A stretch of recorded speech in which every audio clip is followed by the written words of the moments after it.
Alright, let's try this again. Now that the stream info does not say taxidermy. Because...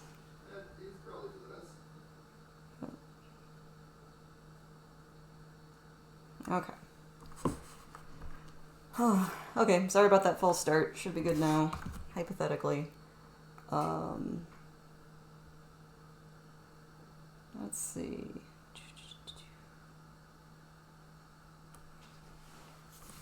Make sure that that's working. Alright. Try again. That's what we gotta do.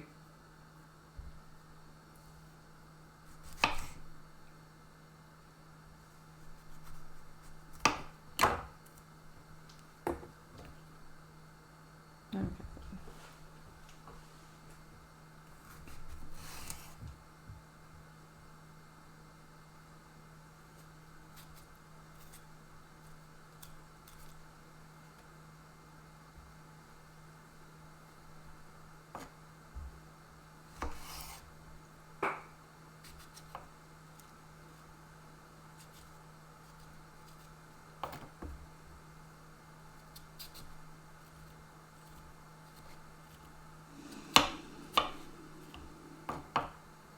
Alrighty.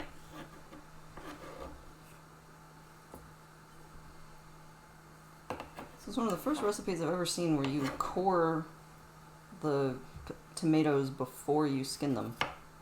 But, alright, sure. Try that out.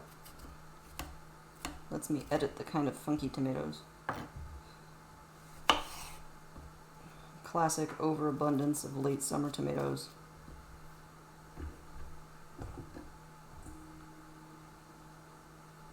Which, you know, can't complain.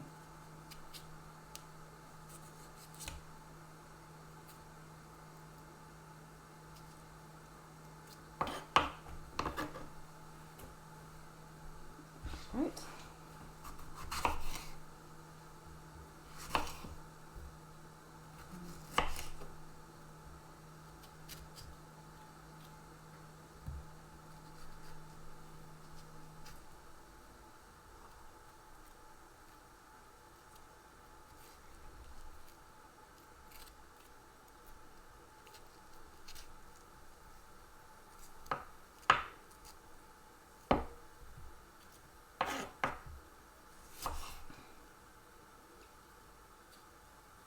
Wow, these are such different types of tomatoes. They all smell kind of different, which is pretty cool. I mean, they smell like tomatoes, but different varieties of tomatoes.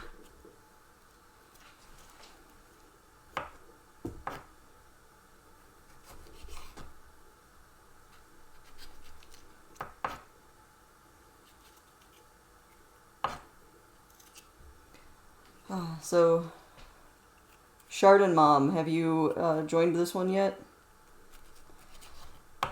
As I believe you were saying yesterday, you had started this step.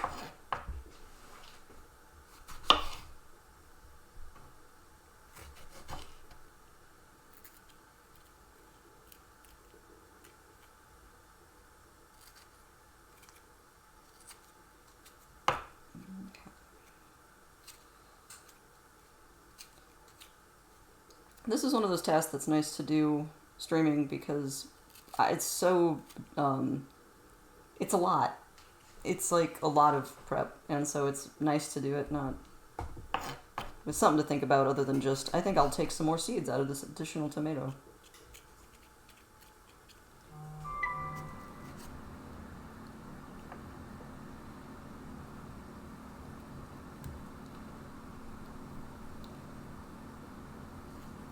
So, Chardon Mom, you just texted me? Is this still the case? Dear moderator, would you be able to potentially reach out to Chardon Mom? Apparently, she's still on the old discontinued feed where I had incorrectly had it labeled as taxidermy. I believe that she simply needs to reload or back out and come back. Oop, that's backwards.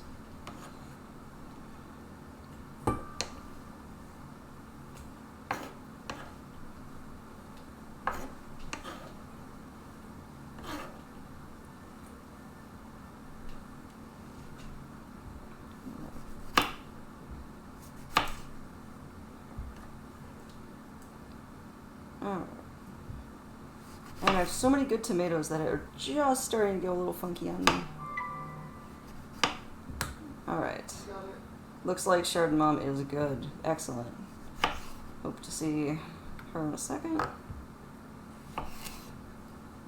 Oh, there you are. Alright. Ah, library rat, thank you very much.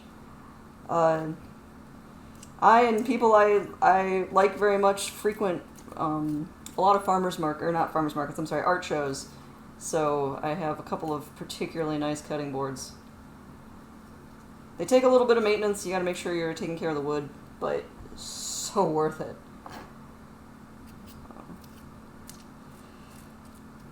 So, for those who had not heard, this particular recipe that I'm going to be using just calls for canned tomatoes, but I have so many late summer tomatoes I need to use up.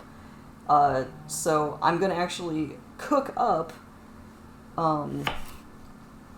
what would effectively be the canned diced tomatoes, and I'm cooking way more than I need for my base recipe, because I want the slightly spotty tomatoes to go away, because yeah, you guys can see that it's little imperfections there. So it's time to use these guys, and cooking them up and turning them into what is effectively canned tomatoes, which I don't know is used in 50% of all recipes ever. Figured that was a stronger play. So, man, like, look at the size of some of these. As I've mentioned in a previous stream, I get a CSA, and they send us all sorts of stuff. Although I have two beautiful pink tomatoes that I got from a friend's garden. So I'm basically just wealthy with tomatoes at the moment, which, is a good way to be. Top of my head. So you want me to move this one down? Probably because, yeah, when I'm looking down. Yeah, this camera right here, I want this to be mostly focused on the cutting board. I could even move that lower, a little less chin. So hopefully that helps. Yeah, it has been, some real camera problems here. I'm going to have to invest in better camera equipment. Doing my taxidermy thread yesterday, one of my cameras, actually the one that's currently on my face, totally betrayed me and decided not to focus on anything ever at all, which was rude. Definitely not what I was going for. So that little guy might see a retirement not too distant future. And then the onboard laptop camera is an onboard laptop camera. It does fine. It is neither amazing nor a problem. It simply, transmits pictures of, in this case, tomatoes, which I value. So, alright, so Shard Mom, you did this step yesterday, right? You already cooked up your tomato part, I believe you mentioned.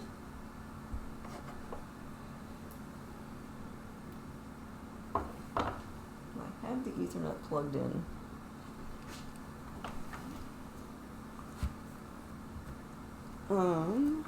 No, it came loose. Okay, guys, what the heck?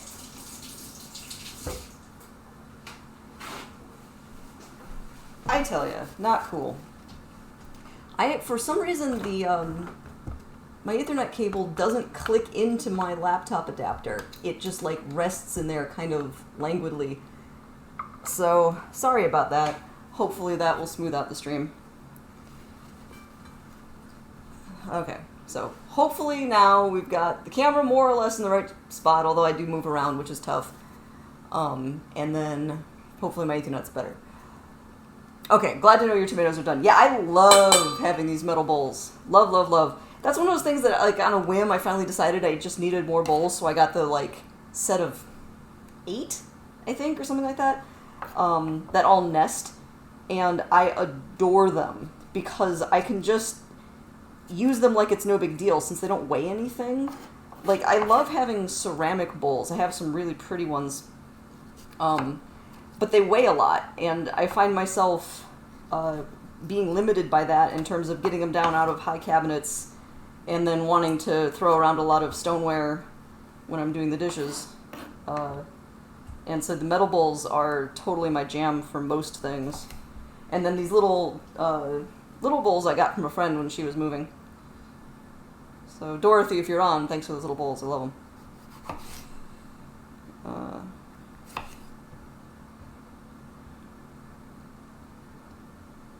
Yeah, I actually have a lot of different types of bowls. I'm going to be using a crummy plastic kind of flimsy bowl that I got from a dollar store at some point, which I also just adore using for the right stuff. It's my favorite bowl if I need to do an ice bath for something. So in this case, after the tomatoes get briefly boiled to loosen their skins, you chuck them in the ice bath. That causes the skins to seize up, and then you can skin your tomatoes. And so for the ice, I just have the ice bath in the flimsy bowl. I don't know, it's my total favorite.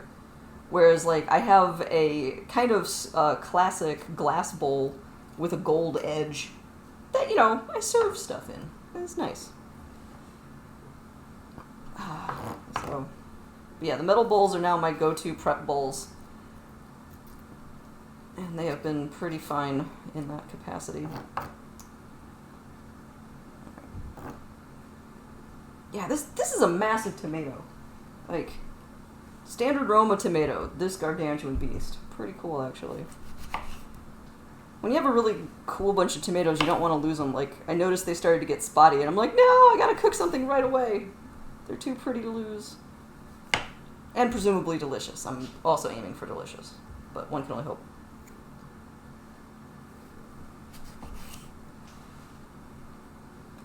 Oh yeah, metal bowls are fine in the dishwasher. They're stainless steel, so they don't rust or anything. So yeah, no, they're easy peasy, in fact. And because it's metal, I can't microwave them.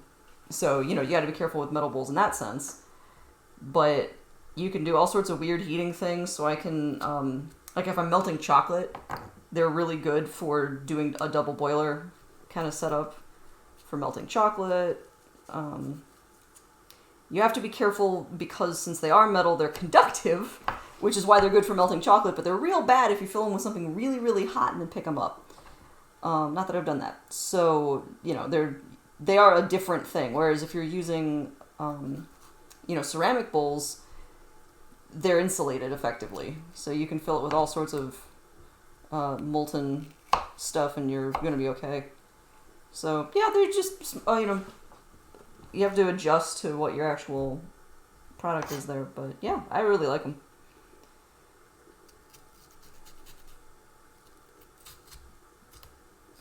And there's a concept in cooking called mise en place, which is French and more or less translates to everything has a place or everything in its place. And so that's something like if you're in chefery school, they teach you in chefery school. And mise en place is, you'll notice even like with cooking shows, they have all these little bowls that they have all their ingredients pre-measured into. That's what that is. And so everything has a place to go. And so like here I have all these little metal bowls, including like one for my scrap and what have you. And so I find that I love having my ingredients in a variety of different bowls instead of trying to like cluster them on different portions of my cutting board, which was kind of my old standard. And sometimes I will actually pre-measure out all of my spices and then dump them all in at once whenever. But if I do that way at the beginning, that means when it's go time and stuff's cooking and I gotta go fast, it's kind of just ready to roll. So I probably could stand to do that even more than I actually do. But I find having a multitude of these little metal bowls really fosters that. Where they come in a whole variety of sizes and they're just kind of really useful.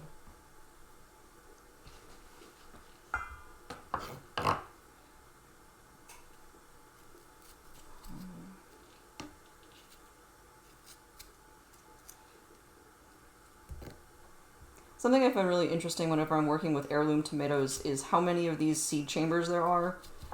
Like, if you only ever use beefsteak tomatoes that you get from, you know, classic grocery store setup, they're very symmetrical.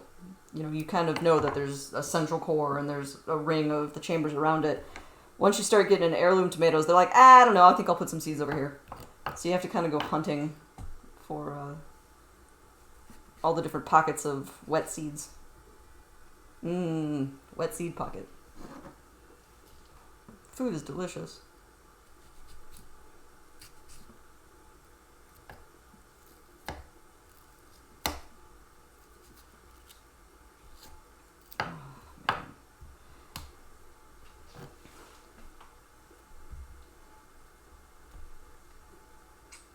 Yeah, so here's one with a hidden wet seed pocket. I can tell there's a mushy spot here, but I can't see it.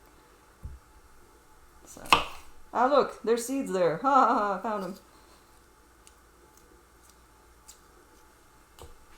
Nah, not in the scrap bin.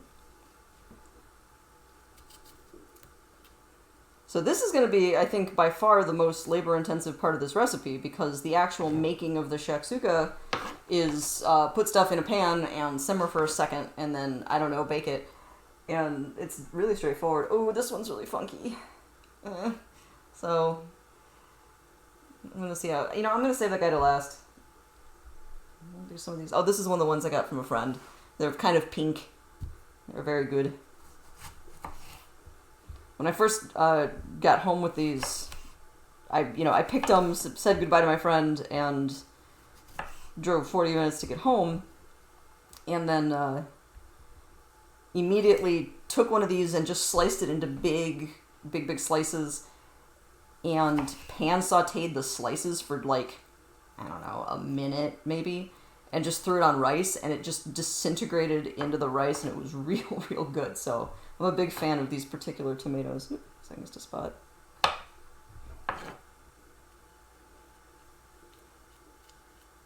Yeah, so these were now picked on Thursday, I think. So, they're no longer absolute peak of the most freshness you could ask for. But you know what? They're still, like, real good. I'm real excited to use them. I definitely am using a couple of these tomatoes because they're already past where I probably should have used them for something, but most of them are going to be pretty freaking nice, actually.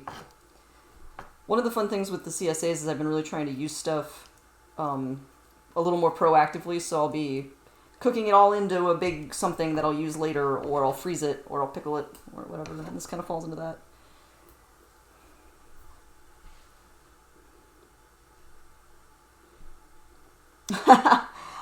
Yeah, Chardon Mom, the instructions of the recipe that I think you're referencing mentioned that the tomatoes should be cored. I take coring to be getting rid of the seeds.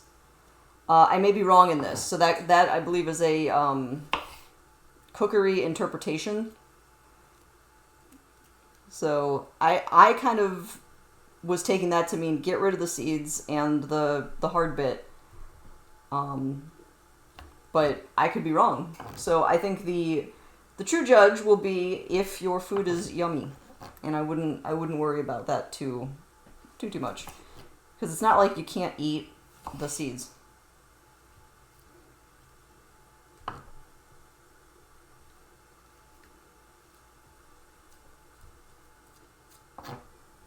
So maybe there's like an ideal version. I'm not too concerned here.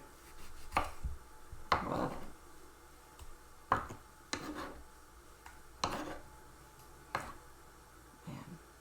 Wow, this one's kind of funky too. Usually I don't see like something in there, but there's like fun there. Oh, that's pretty okay.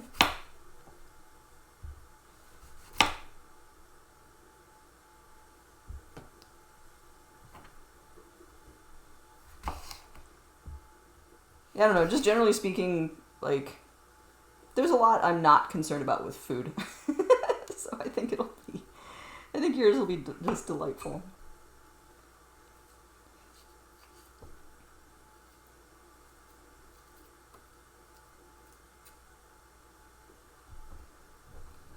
I was talking to a friend about why my Twitch channel has both cooking and taxidermy, and the fact that they're really similar. And one of the ideas that definitely goes with both topics is you really can't mess it up too bad as long as it's not on fire. So if you burn it, you burn it, and that counts for taxidermy as much as it counts for food. So don't set it on fire. Don't watch my highlights from last week. but just make it tasty in a different way. I just happen to really like food, so it's hard to, I think, mess up too bad as long as you're following some basic things. Like, there's a point where if you put too much salt in that thing, it's going to be pretty gross, and you're going to have to do some pretty weird stuff to, like, dilute the salt. But even then it becomes a topping. I literally made fried rice the other day that was so salty, then the fried rice became a topping for other rice. It was great, actually. So, you win some, you lose some. It's fine. Something I found really funny, actually, about the main Shaksuka recipe is it calls for canned whole plum tomatoes and then has you dice them up. And so actually, Shard Mom, thinking about that, I would imagine, but I guess I'm not sure, that a canned whole plum tomato would have a lot of seeds in it. So, bet you're fine. Yeah, maybe I'm wrong.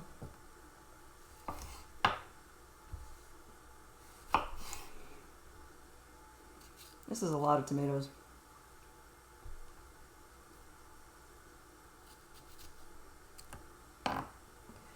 So this also turned out to be a good day to do this kind of project. In Chicago right now, it has been a very gloomy, rainy morning.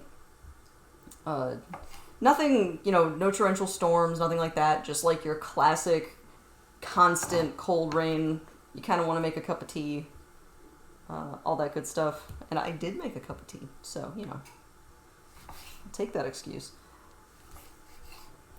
So having a lunch plan that's like a tomatoey baked thing is actually fairly rad. So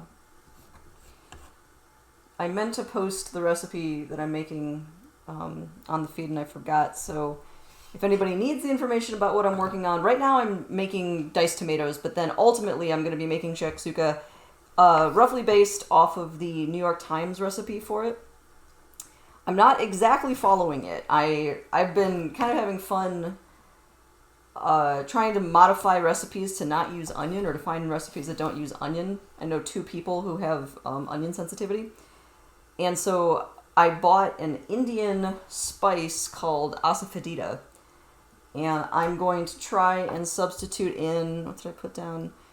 Actually I probably not half a teaspoon, probably a 1/4 teaspoon, change that, of asafoetida instead of an entire onion.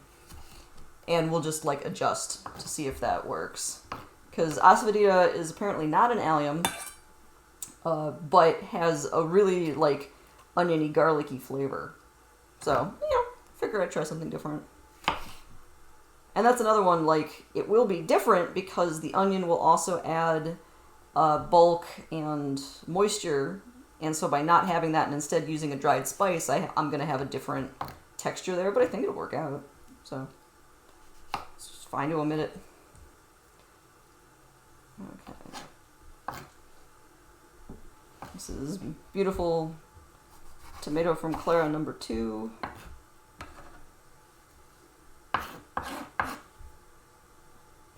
Alright, we're in the home stretch of tomatoes, as you can tell because of how absolutely full this bowl is getting. I better be done soon.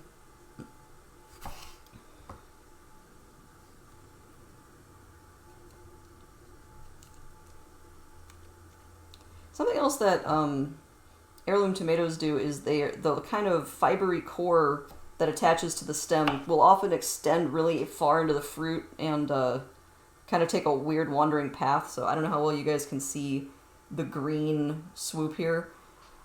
That it's usually a different texture than the rest of the tomato, and I really don't like eating that part. So I have to kind of chase it through the whole rest of the fruit.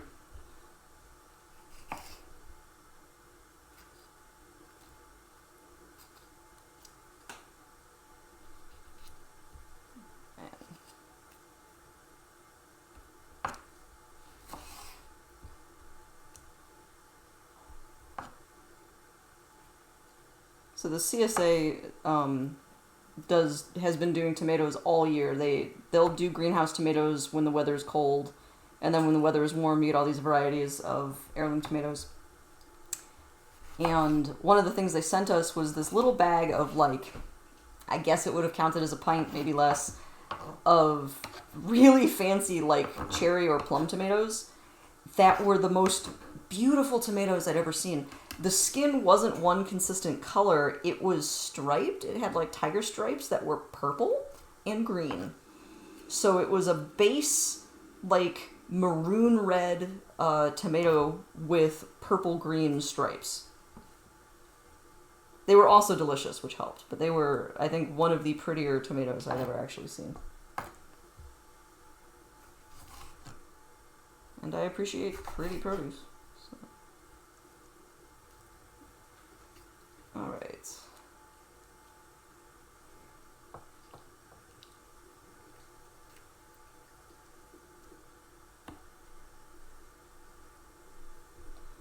So Twitch has this entire subcategory of called Just Talking.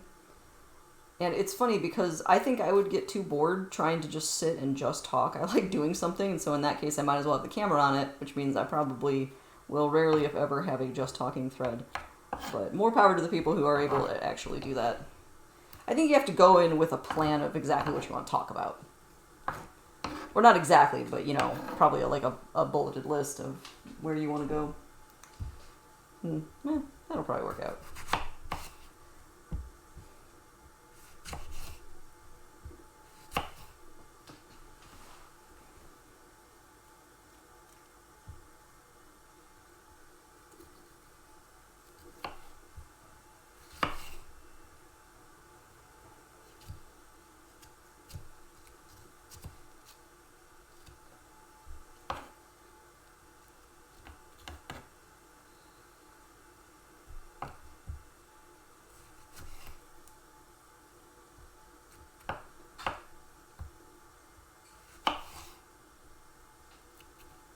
So as much as I do love this cutting board, it has cracked from getting too dry a couple of times. And so you might notice there's a channel that goes around the outside, which is currently like full of tomato juice, which is what it should be doing. However, it is not actually watertight, and so I do have to be careful when I move this board. I have a paper towel here to try and help deal with some of that. But that wooden cutting boards, you got to do your work. You got to keep them in good condition if you really want them to keep. Which okay. I would give myself a B.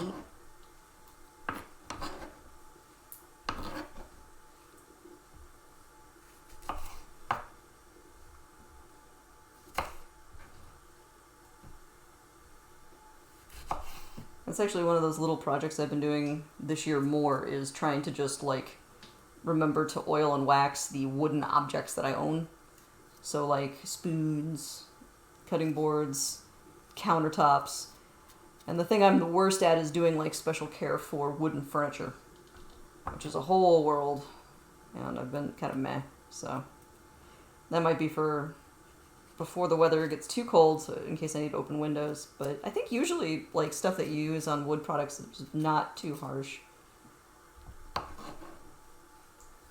if I recall.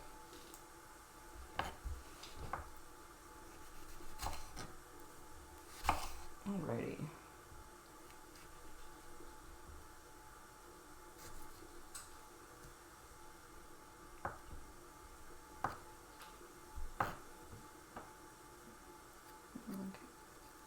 So close. I've got one more good condition tomato to go after this guy, and then my seriously might have to give up on it tomato, but I figure it's worth a shot. I have no idea what a pullet egg is. Chardon Mom, can you explain that one?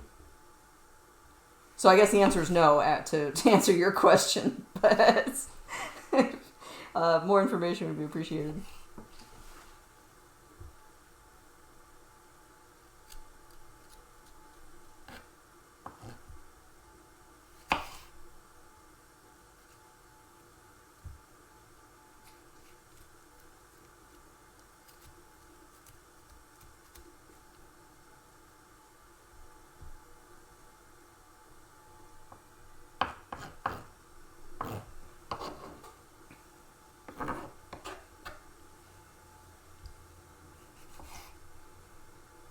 think I've ever actually worked with any particularly weird eggs.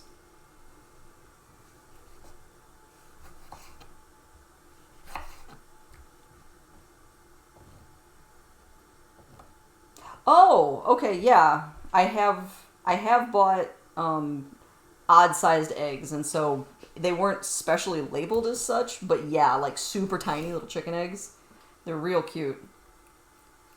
Yeah, when when the chicken is still a noob at laying eggs. Uh, One of the farmers market stands that I used to go to in Logan Square specifically sold their eggs in wildly different sizes, including just like the grab bag eggs, which were the cheapest ones. And man, some of those were teeny. So I believe those are exactly what you're talking about. They were super small. And I loved them. They're a great size for if you just want like a hard-boiled egg, especially if you're going to put them in like soup. Now, if you're making deviled eggs, it's like the worst, but because you want really big eggs for that. But yeah, so I've totally used beginner chicken eggs. Chardon Mom, what made you interested in buying unusually small eggs? Just because it was novel? Which I think would be the answer, but... Or are they from your friend?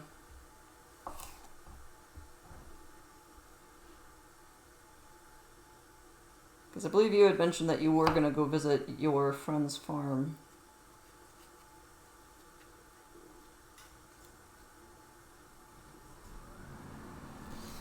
I tell you, everybody should know at least one farmer. It's a good point of reference. You should just know anything about farmers and how much it's a big pain in the butt to be a farmer. And then you can get really cool stuff like fresh eggs and fresh produce.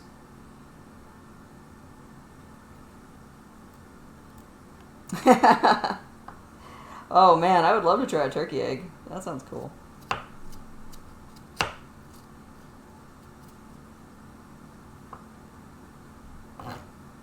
Alright, there's our seriously funky one. Let's see how much actual food is in this. That's a bad start.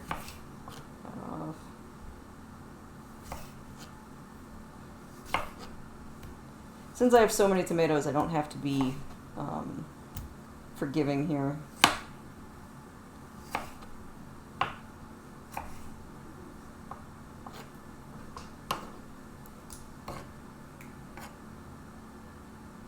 That's pretty good.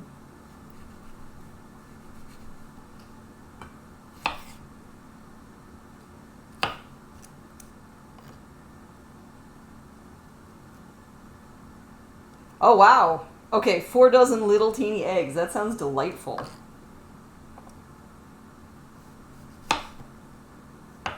Yeah, like one of the problems with using unusually sized eggs is if you're doing baking, because a lot of recipes assume like large or extra large eggs.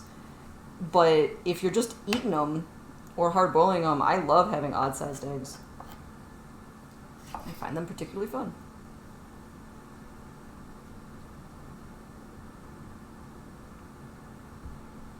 That's just a weird piece.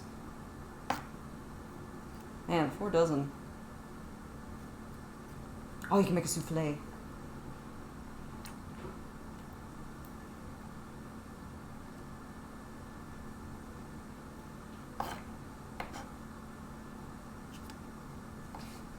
Alright, almost done with this really crazy tomato.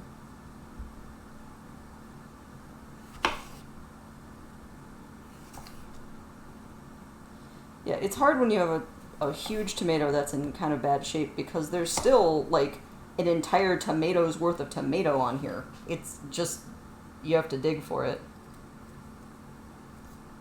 And if I'm doing something where I wasn't going to be cooking it down into, you know, nothingness, then I probably wouldn't use this guy. But I am. It's kind of the ideal time to use a slightly funky tomato.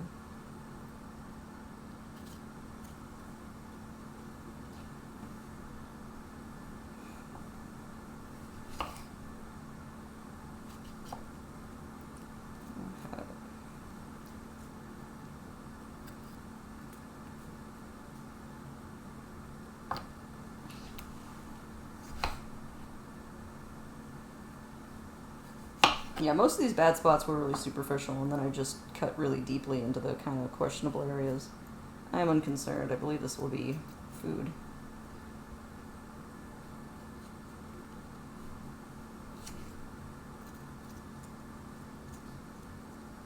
Alright, that is just a giant mountain of tomatoes. Yum. Pretty excited about that. And so my next step here is I have some water already simmering, so I'm going to throw these guys in there for 1 minute, and then immediately transfer them into a bowl of cold water to make the skins seize up, so then I can just peel the skins off and then come back and dice them up. So I'm going to one-handedly move that. Okay. And then this guy's looking at not a lot.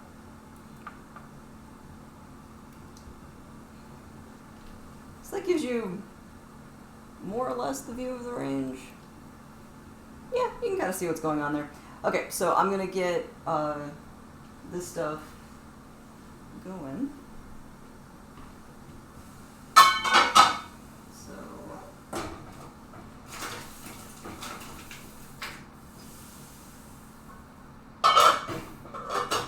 So it's 11:38, 11:39, and pull those out. I'm basically going to do it in the time it takes me to get the ice bath.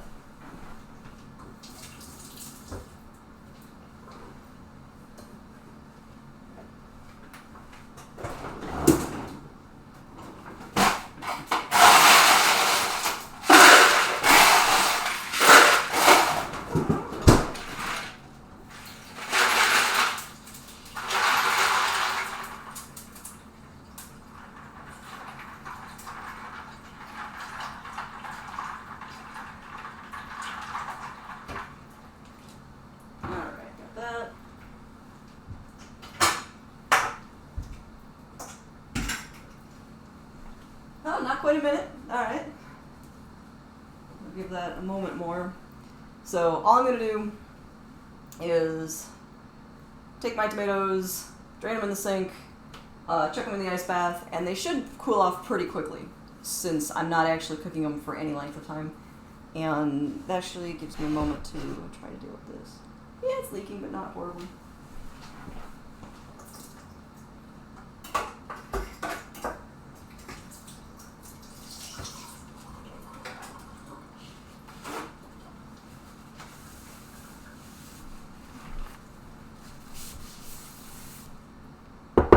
Mostly away from the crack.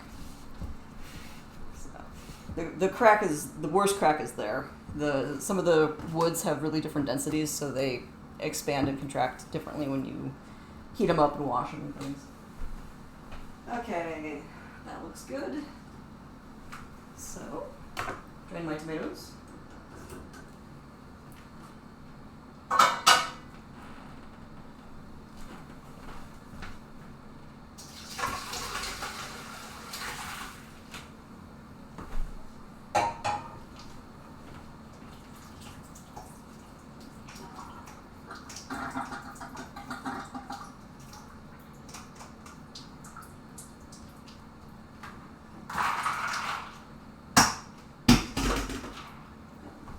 More ice.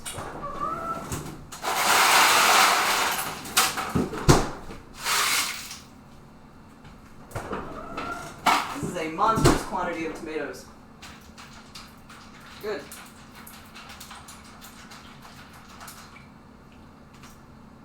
Alright.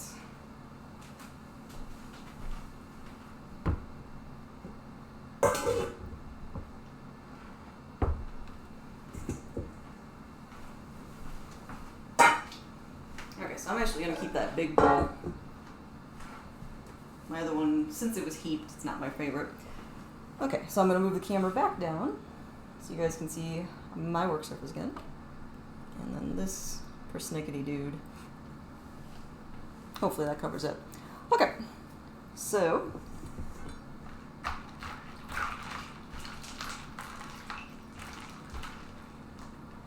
let's see.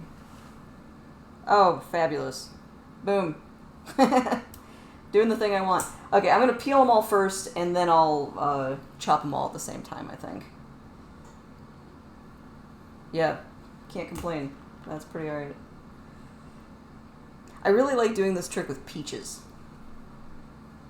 Because a lot of times you can just take a whole perfect peach and plunge it into hot water for a moment and then plunge it into cold water, and then the whole skin just like zoop, comes right off, and you have a ridiculous, fresh, wonderful peach with no fuzz on it.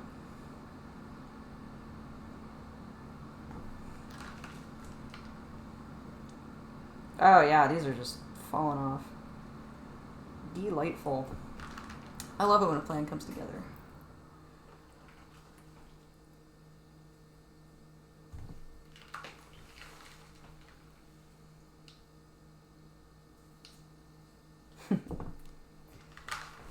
Alright.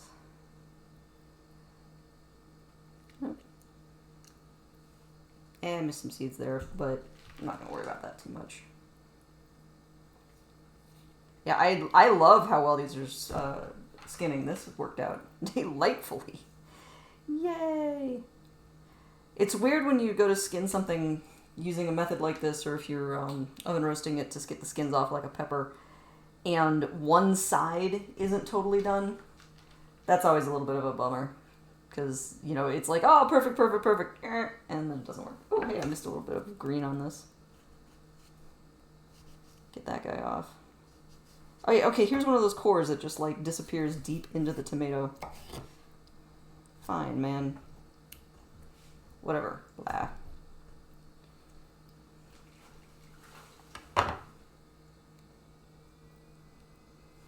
Okay, and actually, I think this is cooled off enough. I'm gonna drain this real quick.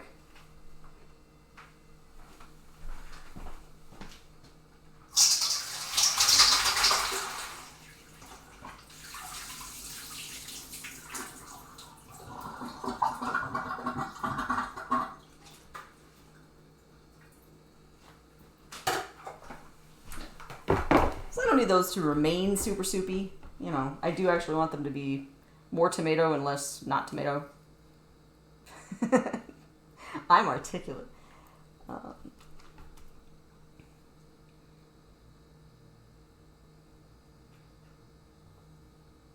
Yeah, a couple of these you can tell must have been on an edge or something, so they don't peel quite as fantastically, but I'm very happy with this.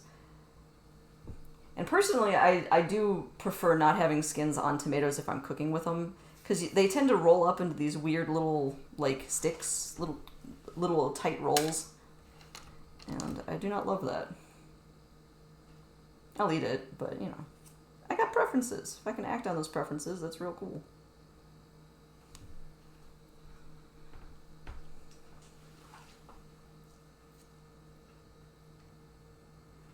Yeah, heck yeah, ice bath. So the good news is we are coming to an end on preparing these tomatoes. Things after this will move a little bit faster. But this is like the epitome of slow food, where I could have just, like, literally the recipe I'm using calls for just a big can of tomatoes. And that's not what I wanted. I wanted to use up nice fresh food, and so it takes significantly longer and is a much bigger pain in the butt than opening a can of tomatoes, which is why I definitely use canned tomatoes a lot. But since I had these just really nice tomatoes sitting around that clearly still needed using, this is really good. I'm feeling good about it. And then the recipe itself, the Shaksuka recipe, is recommended by a friend of mine from a book club that I'm in.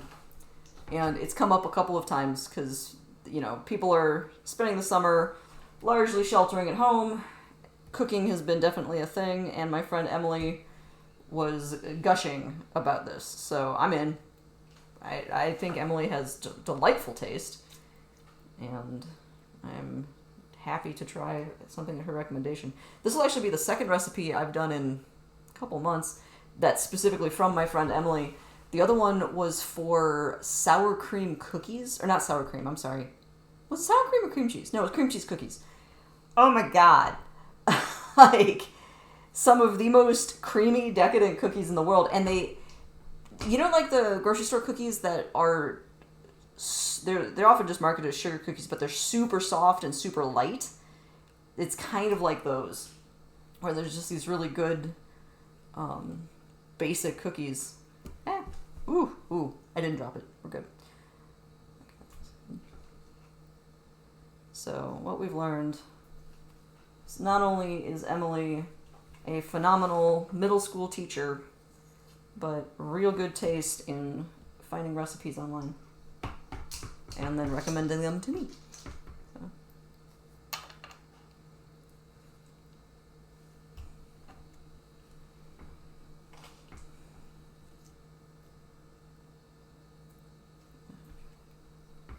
About halfway done with this. Never fear, someday the tomatoes will be food. It is kind of fun to watch them change from being slightly problematic giant globe things with black spots in my fridge to a bowl of what totally looks like food. Like, the processing continues.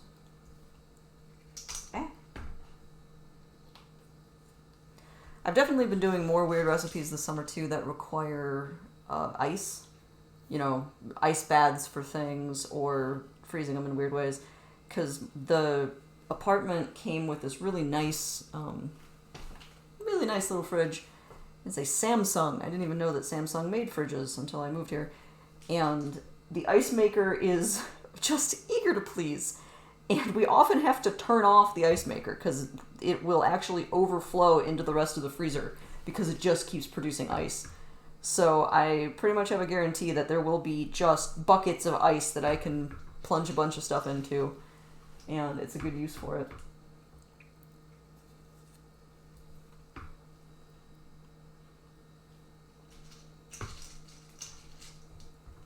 This just reminds me, the New York Times article referenced Shaksuka specifically as an Israeli dish. It's not just Israeli. Pretty much if you're living on the Mediterranean, you probably eat a version of this.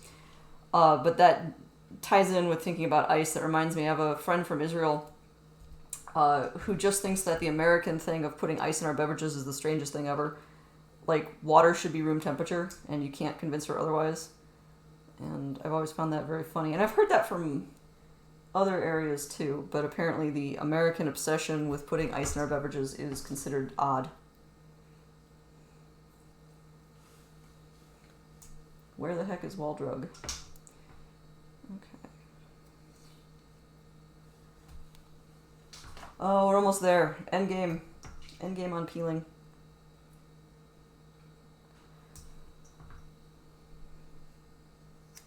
Ooh. This one didn't quite heat all the way through. Wow, okay, if I only have like one chunk that didn't really work, that's really good. My hit record for being able to get perfect peels out of roasted peppers is one I'm still trying to work on. So, jars of roasted peppers, right? All you have to do is you take some peppers, you know, big old bell peppers. You can cut them in half, but I actually don't recommend you do it. You just take the whole dang thing, put it on a tray, and put it under your broiler, and try to watch it so that it does not catch fire. Or them, if you're doing like 6, which is probably the more efficient way to do it. And it will turn black and bubble and look like the grossest thing. And when you take them out of the oven, they deflate noticeably, and it's very funny. But, and then you just take the peppers, throw them in like a takeout container or a Tupperware, and let them steam. And the steaming is what finally loosens up all of the skin on them. But I haven't quite perfected that one. I always have a few that have like corners and edges that I just don't want to let go. But, and then with your roast peppers, you can put those guys in anything. You can just pop them in a jar in your fridge with olive oil in it, and they stay good for quite a long time. Go into stir fry or soup or sauces or whatever. Alrighty. I don't need that piece. Alright, final piece. Boop. Get rid of this.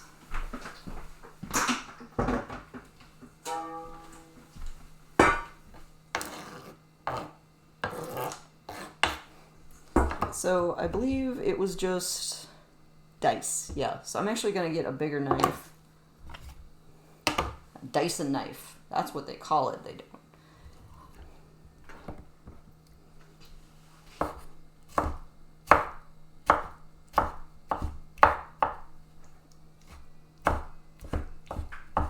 Okay, super scientific. It's not.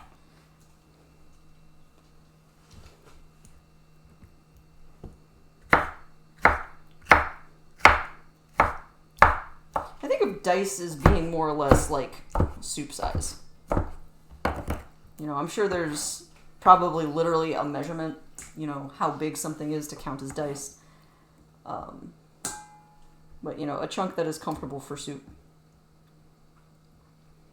Whereas, like, mince is something that if you mince something, you kind of want to not notice it. Dice, you kind of want to notice it, but it shouldn't be, like, chunks where you're eating the whole thing.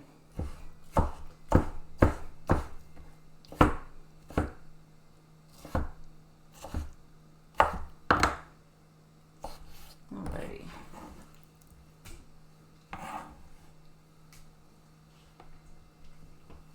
And so we're almost done with prepping the tomatoes. At this point, you dice them up and then put them in a pan and simmer for 5 minutes. And then they're just ready to go into whatever, because you're not fully cooking them, because the whole point of kind of having diced tomatoes available is then usually to do something else with them. They become an ingredient. And in this case, for the actual Shaksuka recipe, I will be doing more cooking with them at that point. So.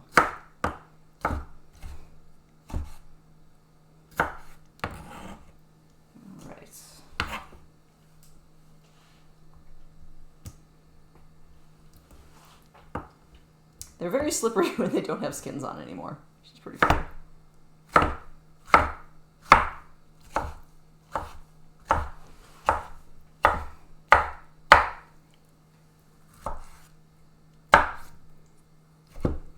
And then for anybody who has watched more than one of my cooking streams, I hope the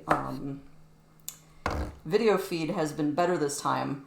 I actually did run an Ethernet cable through my kitchen and up onto a shelf. So what you guys cannot see is the ginormous kind of comical tangle of wires.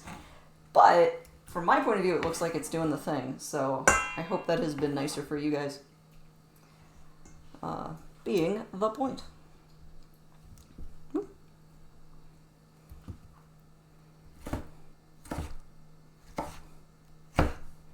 I'm actually looking forward to using a lot of these extra diced tomatoes to make, like, tomato sauce with. Just, you know, classic Italian put on spaghetti tomato sauce. Because I very rarely actually make tomato sauce from fresh tomatoes. My significant other has a really good recipe that's based on canned, and you don't mess with success, so, yeah. But I think you do mess with success when you have a bunch of extra ingredients sitting around. Ooh, I could also make chili. Man. Oh, good. I'm glad to hear that the picture's good for you. Yeah, because things that people shouldn't have to be thinking about when watching a stream is the quality of the video. It should be, like, the thing farthest from one's mind. So, I thought my Wi-Fi could handle it, and my Wi-Fi did okay. Good job, Wi-Fi, but, you know, time and a place. It was actually interesting, my kitchen was a dead zone for Wi-Fi completely, and I got a Wi-Fi extender, so I think that's one of the reasons I got cocky, is I love being able to actually look at my phone for, you know, internet tips or whatever while I'm literally at my range, which I couldn't do before. So that's been a nice change up.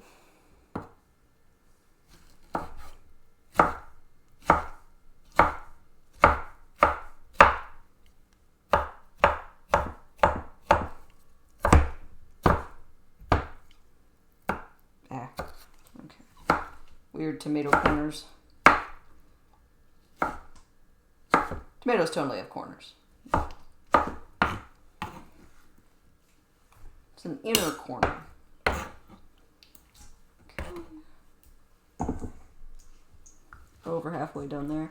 Oh yeah, there's a lot of water that's come off since I moved those into a different fountain.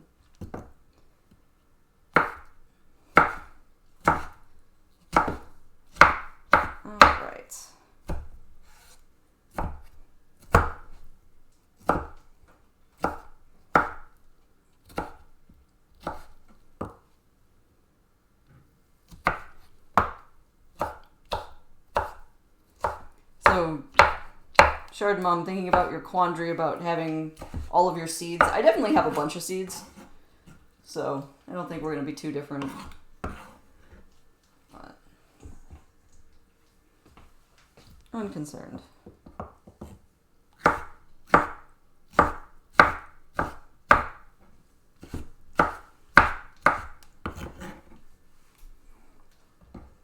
And there are going to be, you know, since I'm not doing this super precisely, like if I'm doing, I don't know, something like a stir fry where I'm going to be able to see the pieces the whole time, I'll often actually think about trying to make them all pretty evenly sized. Ooh, as they say, mouth feel. You want it to be nice and even for the mouth feel. This is tomatoes. They're going to cook down. Like, I don't care. There's big pieces and little pieces and funny shaped pieces. Whatever. It'll be delicious.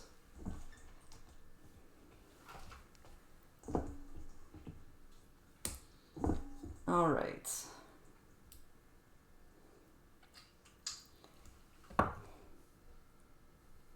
This is the final round of chopping of tomatoes. And the Shaksuka, again, is actually a fairly straightforward food. And so I only have 2 other things I have to cut up. I don't know if you can see my particularly gorgeous yellow pepper there, and some garlic. But the recipe calls for a red pepper. Too bad, so sad. I have a really gorgeous yellow pepper. So what that means is I'll just be able to actually see the pepper chunks. But it still should be nice and sweet. And generally yummers, which, you know, I care about. Oh, that is a nice vat. Okay, then I'm gonna come back over this way. Let's see. Actually, those are both fine. And get a pot set up.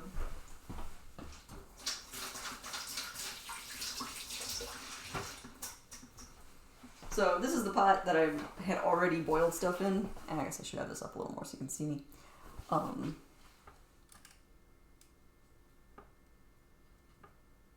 Nope. There you go. And so all I have to do is then put all of these tomatoes back into the pot that we're using. So that's convenient. Let's get a nice big spoon.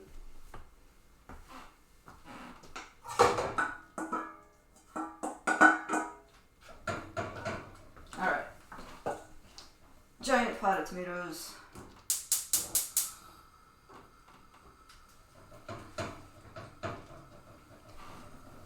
And a bit of salt. The original recipe that I'm working off of for this step was only using 6 tomatoes for theirs. This is more. I don't remember how many. So I'm going to use some. Cooking. Super precise. Baking is precise. Cooking is not necessarily precise.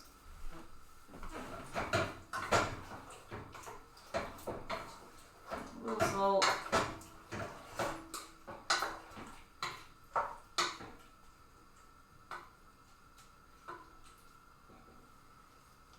So this is a particularly beloved old pot. You might notice it's got like a wobble. The bottom is actually convex. Well, I guess it depends on which side you're looking at. Anyway, it bows outward. And so it wobbles when I cook with it. But I actually love it. It's my favorite popcorn making pan. Because I barely have it on the range at all. I'm shaking it around when I'm making popcorn. So it works perfectly for that. Okay, so let that heat up. I'm going to move some stoof real briefly. And juicy cutting board.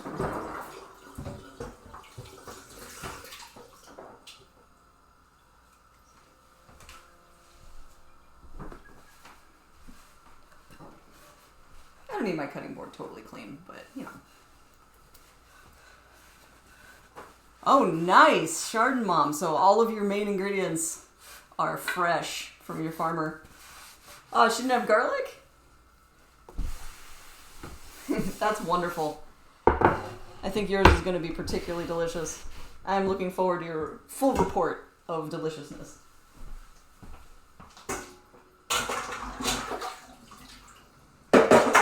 report of deliciousness or a delicious report. I don't know. Alright. So... Ooh. Oh, hey, it's stimming. That was quick.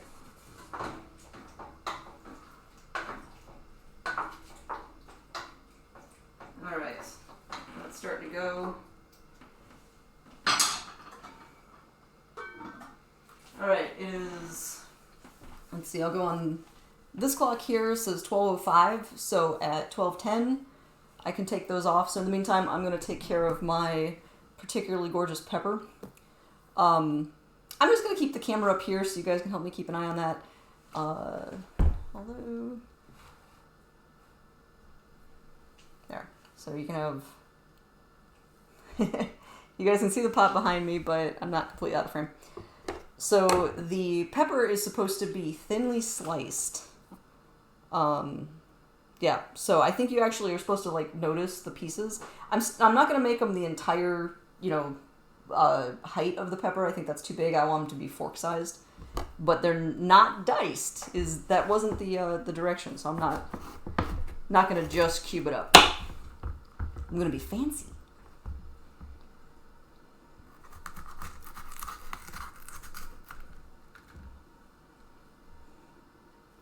Well, good news, this is a really nice looking pepper.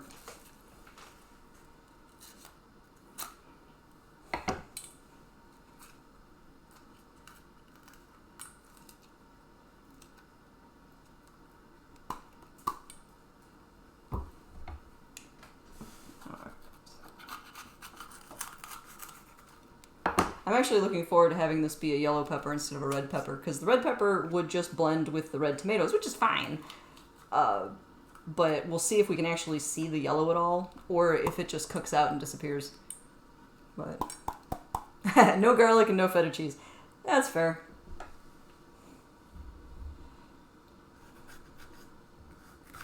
That's actually something that our CSA is very, very good at, is they have garlic all throughout the year. So they do hard stem garlic and soft garlic. And like my garlic cloves, the recipe I'm using only calls for 3 garlic cloves, but these are so big, I'm just going to use 2 and figure it's probably going to work out. So, alright, so slicing my pepper. How big do I want these? I'm going to go for this size of slice. You know, that's big enough that you'll notice it on your fork. It's not going to just totally disappear, but it is, you know, you're not going to bite it in half. So, I think that's within the, you know, essence of what the article is going for, or the recipe.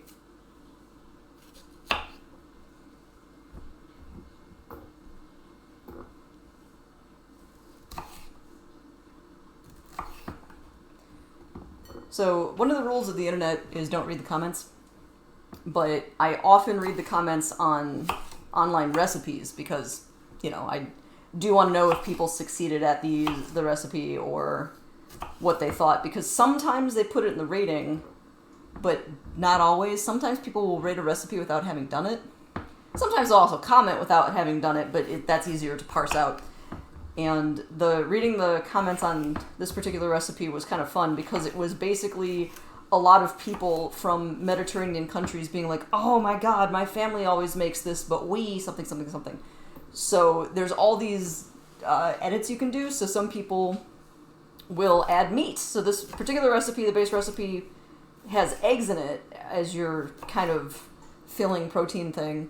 But other people will put meatballs in it. And this particular recipe has feta and actually tells you in the head notes that that's not always the case. So you can omit the cheese.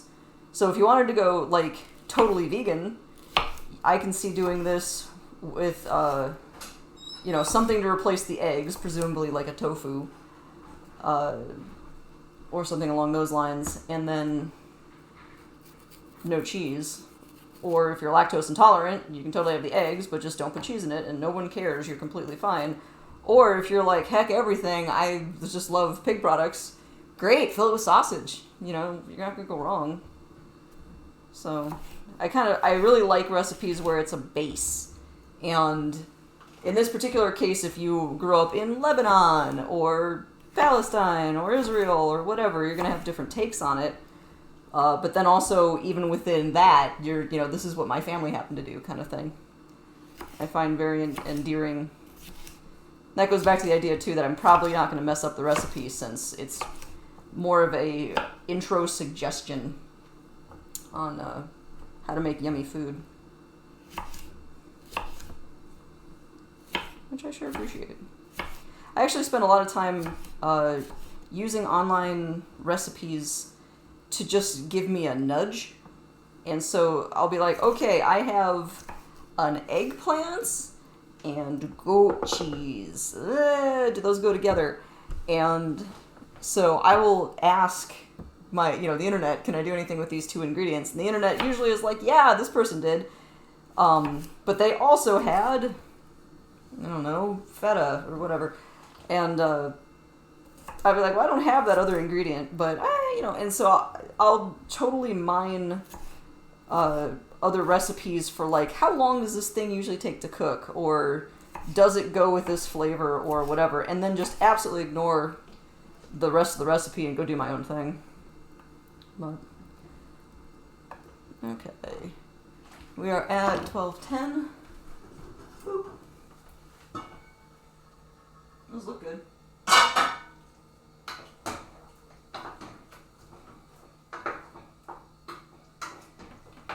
So those are pretty liquidy. I probably will drain that a smidge before I add it to anything. So I have my peppers now totally diced up. Actually, here, let me move the camera back down here, since this is where the very exciting action is. Now that the heat's off. So I'm going to get my garlic and peppers ready to go, and then actually get cooking with our main dish here. So, excited there.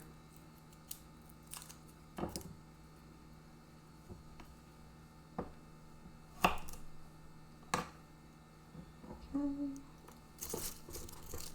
don't know why I'd move those off my cutting board. Doop doop. Whatever. This is a big clove of garlic. Yeah, like one clove. Exquisite.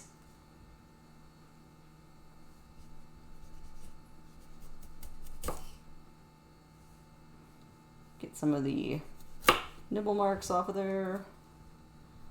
Not sure who was nibbling on my garlic. I hope they enjoyed it.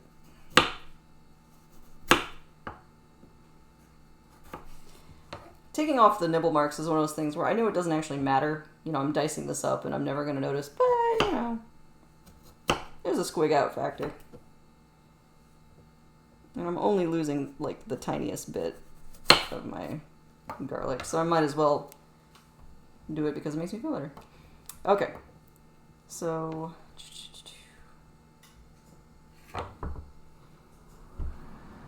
did I not write down the garlic? Hang on. One moment, let me confirm what step this goes on.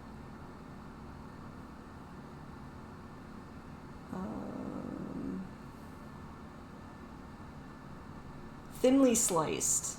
Okay, I'd forgotten to write that down. I try not to have to touch my computer too much when I'm streaming, but I wanted to check that. So, thinly sliced. So I'll start back here.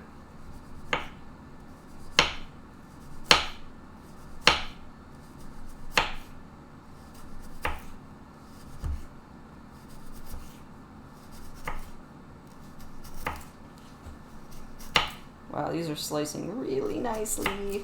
Feel good about this.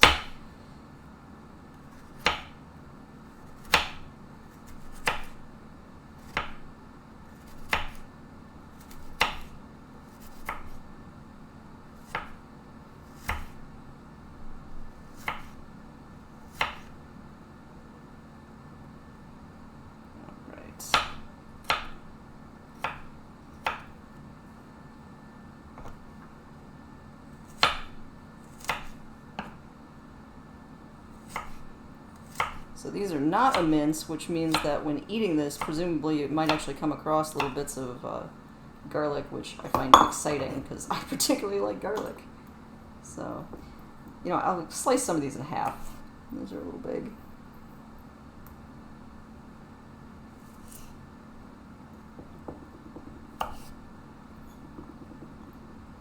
That looks fine. Alright. Got my garlic.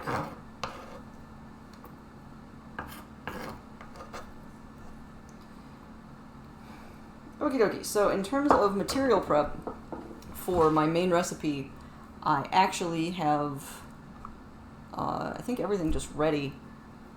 So do it in a skillet, add things, cook them, do stuff. Okay. So I am going to take a quick 5-minute break. I'm going to flip the kitchen and set my camera up and get like a glass of water. So it's 12:15 my time. I will be back at 12:20. I'll see you guys in a moment.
Alrighty, I'm back.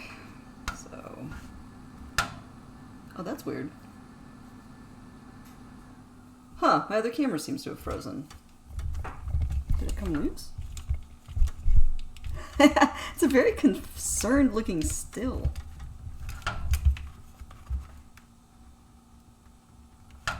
Huh.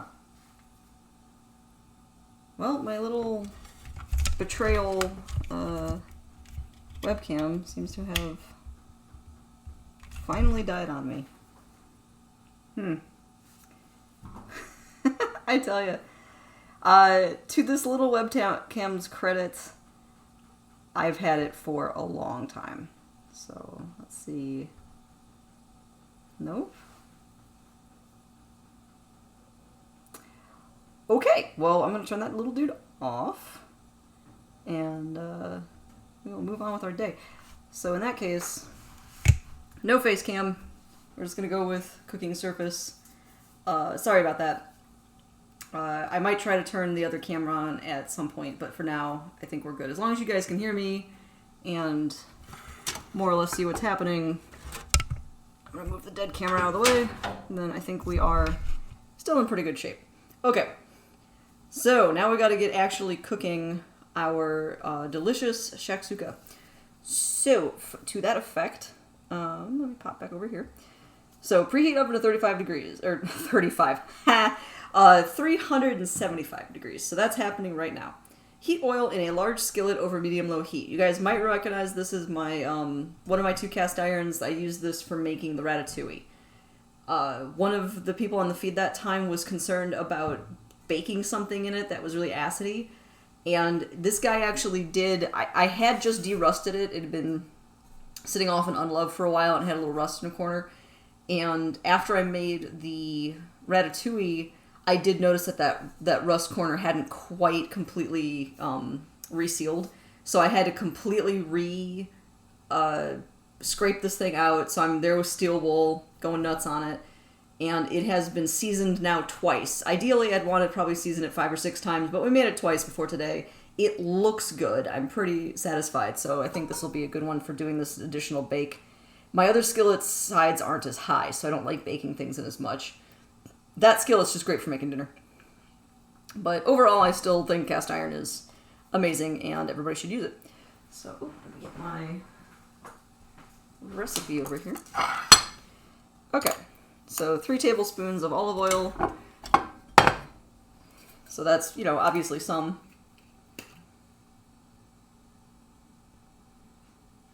That's probably fine. And so at this phase, it would have you do peppers and onions. Again, I am not doing onions. So I'm going to do peppers and asafoetida. And we'll see how that goes. So give my oil just a second to warm up. I'm gonna go with a 1/4 teaspoon asafoetida. It is an unsubtle spice, but it's replacing a lot of onion. So that's a half. Things I should have done. I should have had my measuring spoons out ahead of time. Didn't. That's okay. You guys can just hear me clatter around in this drawer.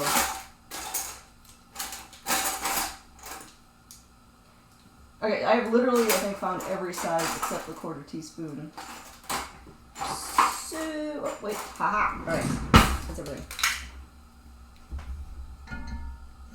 Alright.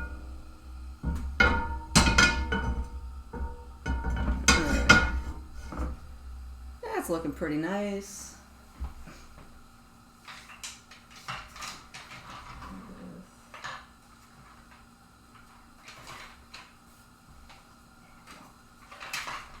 Sorry, I have to pick out the exact correct implement I want to use. I like this one. Okay, so it's just saute thinly sliced pepper and onion. Cook gently until, wow. Okay, hang up. I actually thought that this was a later step, but I was wrong. Let me turn this down a little bit. They want you to cook the onion and the bell pepper for 20 minutes. I don't think that's actually realistic, but let's find out. So this is probably hot enough.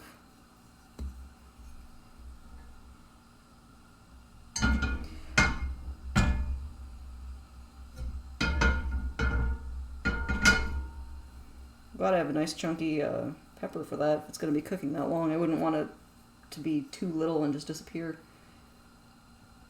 Okay, I can smell the olive oil, so that's probably pretty good. Oh yeah, that sounds good. So in that case, oh, there's a cat hair. Welcome to our home. I'm actually not gonna add the asafoetida right away. I want this to cook down a little bit before I put that in. Not that I know a ton about how to cook with that particular spice, but I have a feeling I don't want to add that too soon.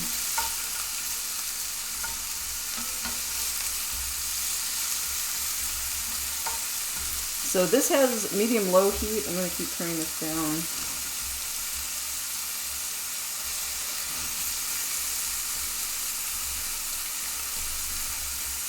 Okay, so that's interesting. They actually want the peppers basically cooked down a lot beforehand. So this is one where maybe instead of cooking my tomatoes the way I did so separately, I might have been able to use fresh tomatoes at this stage and actually cook that more. I was thinking the 20 minutes was after you add the tomatoes, so I was incorrecto. Once you add the tomatoes, it's actually only 10 minutes. So, dang it. Missed opportunity. That's okay.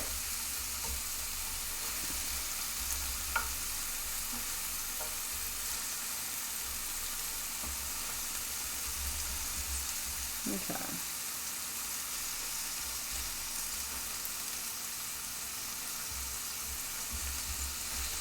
So hypothetically, 20 minutes is at 12:42.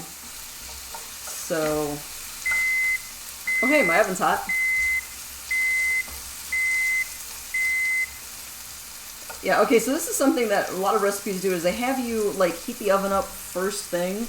And so I did, because I was actually trying to follow the recipe. And now I'm going to have a hot recipe right here by my legs for 20 minutes. And I guess you just got to know your oven. You know, if you have an oven that's going to take a while to heat up, then that's fine. This is a bit splattery. I have a paper copy of my recipe here, so I don't have to go flicking back and forth on my various devices. And it is now splattered with delicious oil and pepper juice. Oh well, life goes on.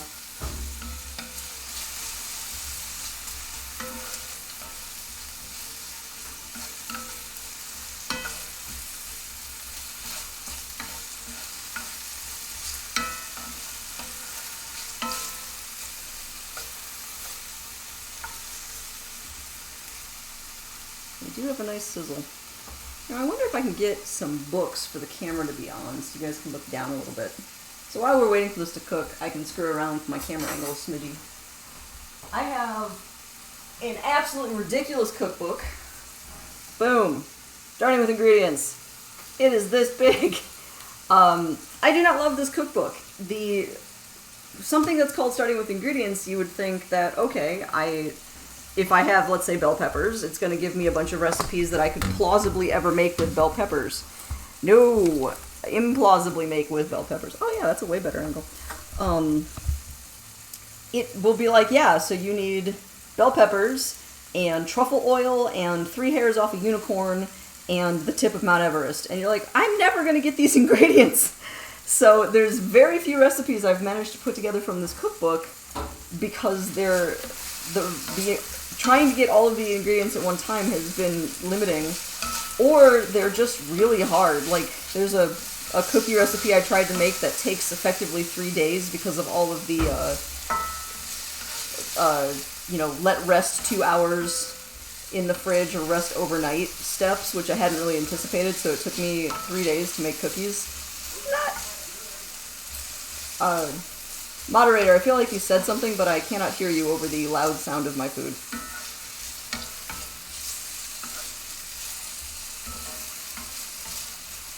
But, well, these are already softening up nicely. So for this recipe, oh wow, oh yeah, the cookies were not that good.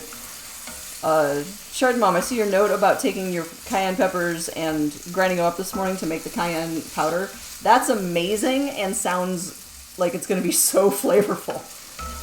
Because you guys make a lot of peppers, a lot of dried peppers. That's actually something I've been trying to think of for, like, I can make either a hot sauce or just a spice mix with all the habaneros that you guys have shared with me. Oh yeah, these are already softening up pretty nicely after 4 minutes. Kind of ridiculous. So I'm thinking when I have like 5 minutes left, I'll add the asafoetida. But so far these are looking real good. So I'll take that. Yeah, and I definitely like this camera angle better. Actually, I can even move that. So you can see down into the pan a little bit, which is what the other webcam was supposed to do before it died. That makes 2 pieces of hardware that have died on me this week. I'm using legacy stuff, so obviously no one anticipated COVID-19 knocking the world over on its butt this year. And I have a mountain of tech that I could never quite give up. You know, older things, stuff I wasn't really using but worked fine, blah, blah, blah, blah, blah. So I have these bins of various tech. And so out of those bins came the webcams, extra monitors, the USB splitter that I'm currently using, things like that. And inevitably, stuff that's been living in bins after years of service, you know, you get some loss. So it looks like this webcam is done. But thank you for your years of service, soldier. You're great. And then the other one that conked out on me this week was a monitor. Because right now I'm using my laptop, which is why I can move around my kitchen. And I usually have a dual screen setup. So I have, you know, a nice basic 19-inch monitor hooked up to the laptop so I can use both screens at once. Super nice for streaming, let me tell you. Both watching streams and presenting streams. And the monitor died, where it would just flicker out of existence, and so anything I had open on the external monitor would get shunted back to the laptop. And then the monitor would eventually turn back on, but it would be blank, and that got real annoying really quick.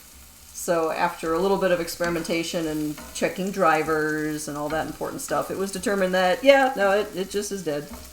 So that the monitor and presumably this webcam get to go on their last ride to Best Buy to be recycled, and see if I can pick up something that will hopefully work a little more consistently. The one thing that I managed to pull out of Entropy that did continue to work, which I'm very happy about, is a printer. A couple years ago, I bought a wireless printer so you could, like, print from your phone. So if I had something that I needed tickets for, and they're like, yeah, print the tickets out at home and bring them in, blah, blah, blah, like as if anybody has a printer, I could do that. And it was a nightmare. Getting this printer had, like, all these weird issues, and the first one I got I actually returned, because I was like, dear Hewlett-Packard, this is garbage, do better. And they're like, great, we're happy to replace it, so I swapped it out, and then I get the new one, and it had just a different suite of problems, and so I kind of gave up, and it sat in a closet. And at the beginning of lockdown, I had a lot more free time, and is that another cat here? Man. But I managed to get the printer to work. The one kludge I had to do was it only prints using the color cartridge. It will not acknowledge having a black and white cartridge, which is just intensely stupid, and whatever, it prints. I managed to teach it to just ignore the existence of the need for a black and white cartridge, or a black cartridge. Black and white. Yeah, you know, that white ink. Okay. These are getting down. We're about 10 minutes in. And these are, you know, I've got a little bit of, like, browning on the edges, a little bit of almost caramelizedness, but these are not burning or cooking too fast, which I'm real happy about. And they smell good. So, you know, feeling good about that.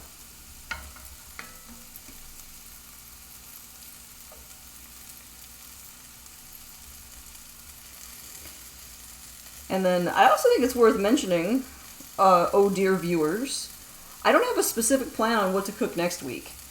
Things I know I have in my farmer's market CSA that I want to use up include kale and green beans. I don't think I have anything else in... Oh, and shishito peppers, if anybody knows how to use those, and edamame.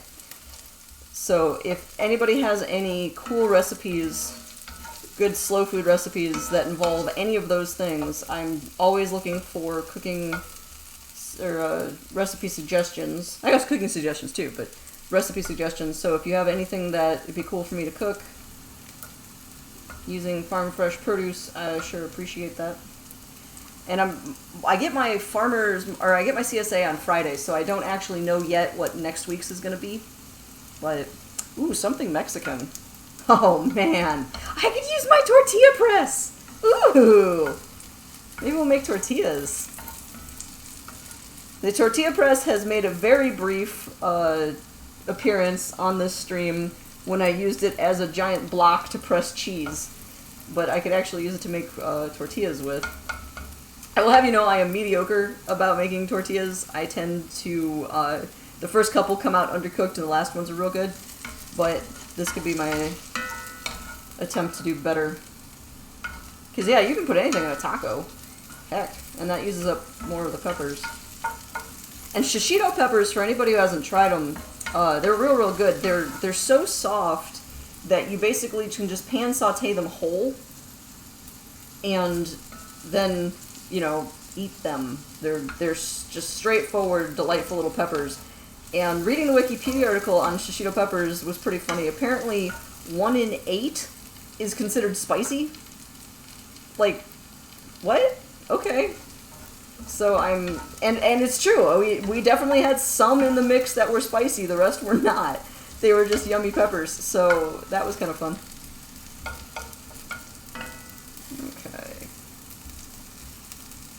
These look really good. These are just, I don't know if you guys can see the colors starting to change, but there's just a little bit of brown. A little bit.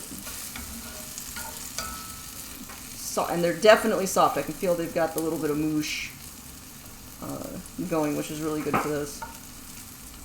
That's exciting. Okay, so for my last video, I'm going to do a 1/4 teaspoon. I'm just going to go ahead and add my asabina now, since I'm guessing on the whole thing anyway.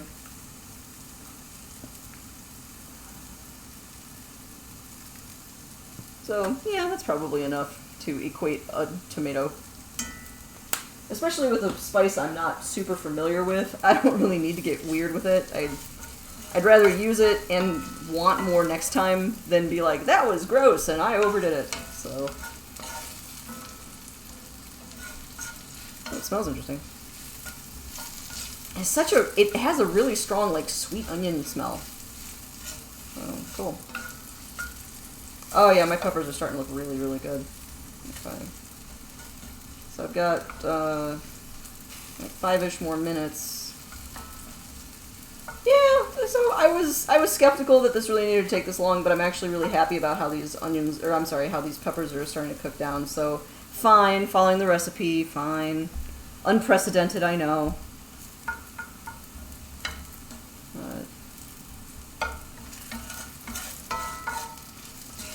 Alrighty. Oh, Escavera, thank you very much for the follow. Super appreciate it. Okay. Yeah, because I could do something. I think if I'm gonna make tortillas, then I'd be doing tacos. So I wouldn't make tortillas and then do enchiladas because that's really long. But I can make tortillas and then tacos. And man, you can put anything in a taco. Like,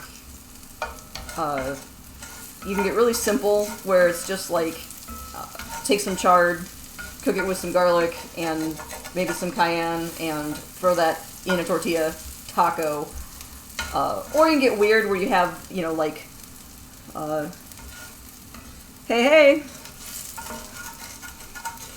thanks for checking in from the farm. Also, I love your name. So yeah, I can do something with tacos, and then if I'm doing tacos, then that's really forgiving. Because tacos, something I really love when I'm eating tacos is, you know, the idea of the taco bar. There's the classic Midwestern taco bar, where you've got your ground taco meat, it's ground beef with some flavor, diced tomatoes, onions, and whatever. That's pretty good. I am definitely not throwing shade on the classic. But I like doing other things, so, like if I'm gonna have onions in a taco, I generally want them caramelized. Just maybe because I'm a sucker for caramelized onions, but okay. I can go with fresh greens, like if I have pea shoots or spinach, like a softer kind of green veggie. I really like having that in a taco. I will throw in tofu. I will throw in meat. I will throw in tofu and meat. For those who are not vegetarian, combining tofu and meat is delightful, and I super recommend it. I'll do peppers and onions as a side, so like I'll have peppers and onions that go on top of whatever else is in the taco. And then, of course, you have salsa, cheese, and you can have salsa and hot sauce, so I'll do both, you know. So, yeah, I think, Chardon Mom, you talked me into it. I think I might do something inspired by Mexican food. But if anybody has a specific recipe that would fall into that category to suggest for next week, I am definitely open to that. Ooh, sweet potato tacos. I have done this thing, and let me tell you, those are delightful. I do not currently have any sweet potatoes, but I'll find out from the CSA. I have done mango salsa too. Oh man, Library Rat, you're getting in on this. Thank you for your delight and inspiration. Oh man, yeah, I could do a salsa pretty easily because I do actually have tomatoes left. After making this giant vat of cooked tomatoes, I still have fresh tomatoes, and I have fresh peppers. So maybe, okay. So thinking of what I already have, I could do a tomato-based salsa. If I can get a sweet fruit like a mango that goes into it, I'll see what I can do. Depends on availability. I might do shishito peppers. Because with the shishito peppers, you just saute them and pull the end off and pop them in the taco, so it's like a whole little dude. Those are pretty delicious. I might do some greens. If I still have the kale at that point, I might saute the kale and have like garlic sauteed kale as one of the layers in a taco. No, I love this. I do make homemade salsa, not super often. Living where I do in Chicago, I am blessed with having access to so many really good salsas. And so I often have store-bought. But if I've got the tomatoes sitting around, the key is I haven't had cilantro in a minute. So I really like having fresh cilantro if I'm making a salsa. And if I'm making an actual cooked salsa, like a borracho sauce, that's a whole different world. Which I don't know, I've got some pretty good stuff. Yeah, like actually, while this is wrapping up in its final minute, let me show you guys some peppers I have.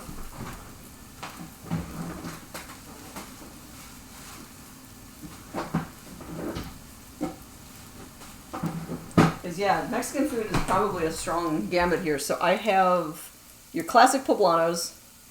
I got 1.5 of these guys, so I can use those up. I have a bunch of these. I forget exactly what type of peppers these are, but I've got a whole mess of them, and they're these nice little red knots, and I want them. And then my shishitos, which, let me see if I can open this. Well, you can kind of see them, the knots being weird. But they're these little green, mostly green peppers. There's some red versions, so I don't know if those are spicy or they just happen to be red. But I got just a ton of these guys. So, gotta use those up. Okay, these are ready to go. Man, they smell good. They're just starting to get some really noticeable brown edges. They've totally given up, so they're soft and super pliable. These look absolutely delightful.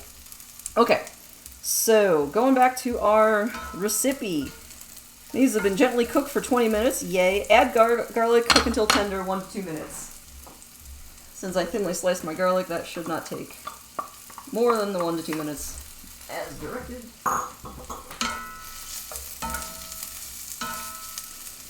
So it's 12:42. Well, it just ticked over to 12:43, so by the time we get to 12:44, this should be good. Man, this looks good.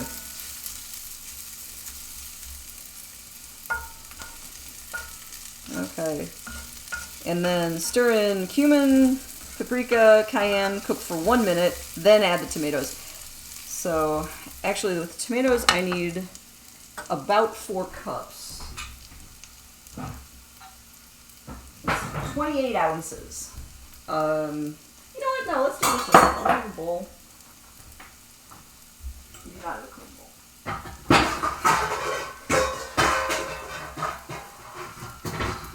No, that's probably too heavy. I'm going to see if I can weigh out 28 ounces. Because since it gave me that measurement, I might as well do it right, so. I have the best little classic kitchen scale. I use it all the time. So I have this little dude, comes out of his little tray, and it's just generally wonderful. So I can see about getting... Oh, OBS disconnected. Huh. Did I lose you guys?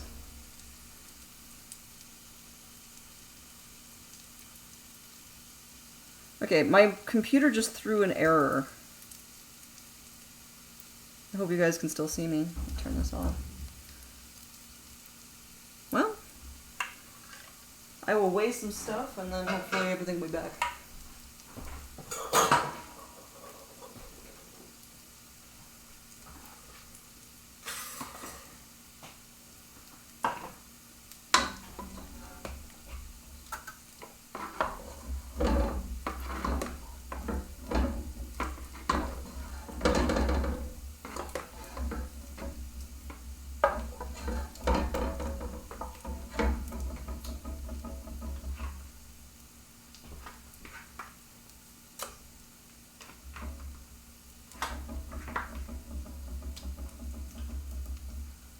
Trying to get to 16 ounces. My adorable scale does not go past 16 ounces.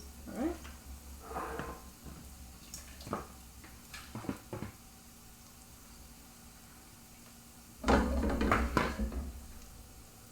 I've actually made more or less the correct... Whew! That pot is hot. Okay, maybe it's good I did just an actual ton of tomatoes. Okay, no, that's definitely extra. Reconnection successful. Okay, hopefully everybody's back.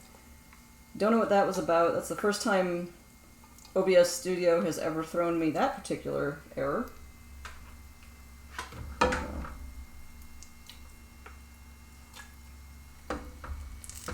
I'm still measuring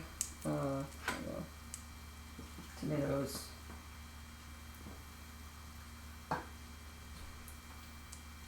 Alright, so got my tomatoes. Okay, hope everybody's back. Sorry about that. Yeah, it looks like I lost everybody. Reed, am I on?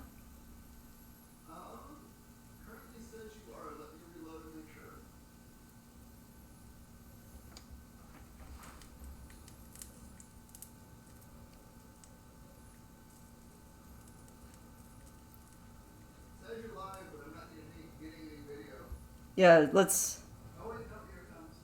Okay. Okay, Shard Mom can see me. Okay, man, that was weird. That's a new error. It's been a whole day of strange technical errors, so sorry, everybody. I turned off my heat because I could tell that there was something else going on. So I'll get this back on in a second. But, okay. This is the problem with having the internet and a computer in your kitchen. So, hopefully we'll get everybody back within a minute or two. Sorry about that. Technical difficulties, as they say. So I'm going to add my cumin, paprika, and cayenne. So, fair good bit. Teaspoon cumin.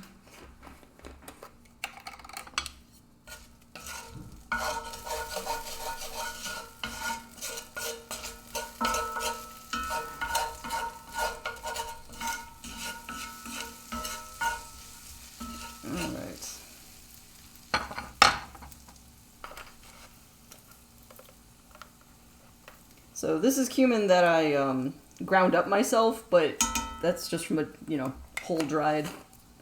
So yeah, that should be correct. So I only have the one camera on the stove because my other camera just completely stopped working for reasons. Yeah, no, it's been a weird connection day. Okay, so cumin, teaspoon of paprika,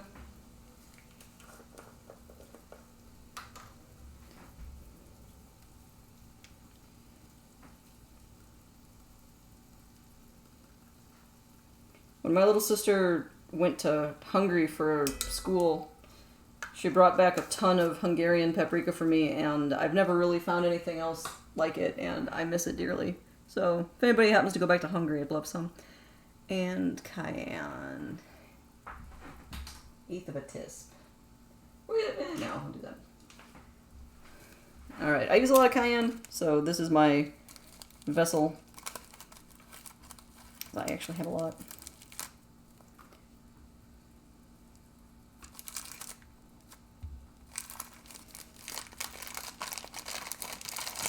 Okay. Now it looks like a few people are coming back. Sorry for that weird disconnect. I have no idea what that was. It's the first time I've ever had an error from my streaming studio, as opposed to like a standard computer error. So don't know what that's about. But hopefully we'll get people back in a sec. Alright, so I got that. Okay, so I have now added cumin, paprika, and cayenne. I will turn my heat back on. Those in. Okay. So I'll wait till I can hear a little bit of a sizzle on this, and then I'm adding my tomatoes.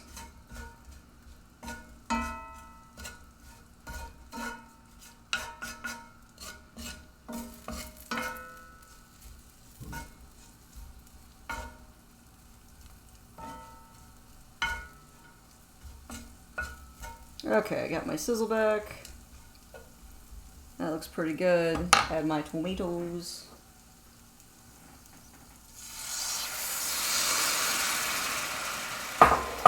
That sounded good. Okay. Pour in tomatoes, season with salt and pepper, and cook until thickened about 10 minutes. So this is where using the fresh tomatoes is going to make a difference, because fresh tomatoes are just juicier than canned. And I think that's going to be okay, but we might have to cook it a little bit extra to make sure it's not just weird liquid. Smells good. It's always a good start. Alright, so that... Okay, so salt and pepper. Salt they recommended 3/4 teaspoon, and then peppers was like 1/4. So, again, whatever, salt. Boom. Good enough. Measured.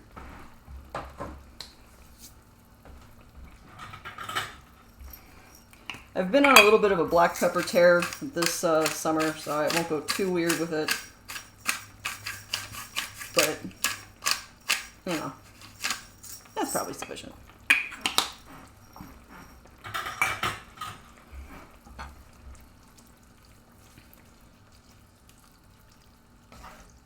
Okay. Chardon Mom, if you can tell your farmer friend that I'm back on. I don't know if she came back.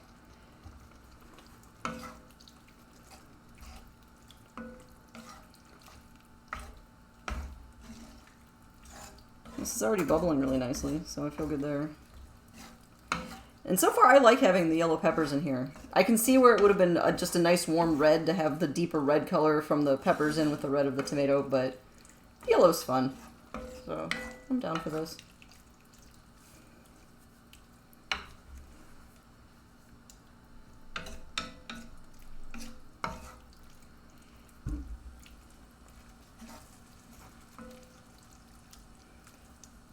Okay.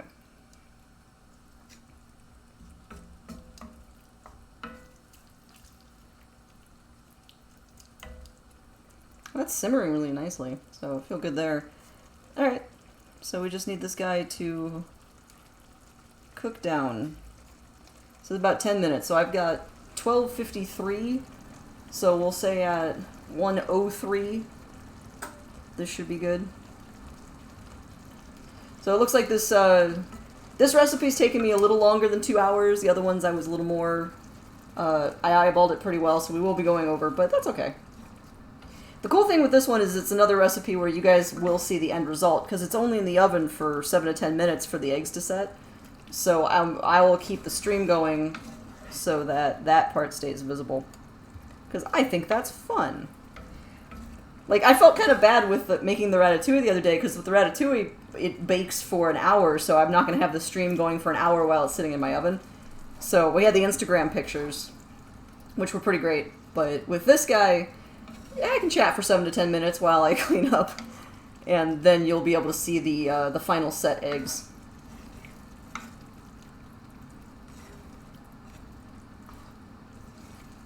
This is actually already starting to thicken up a little bit. Oh, and it smells good. Woo, the garlic is finally starting to really mingle. Yay. I definitely, because of the tech era, right when I put the garlic in, I can smell that I did burn the garlic just a little bit.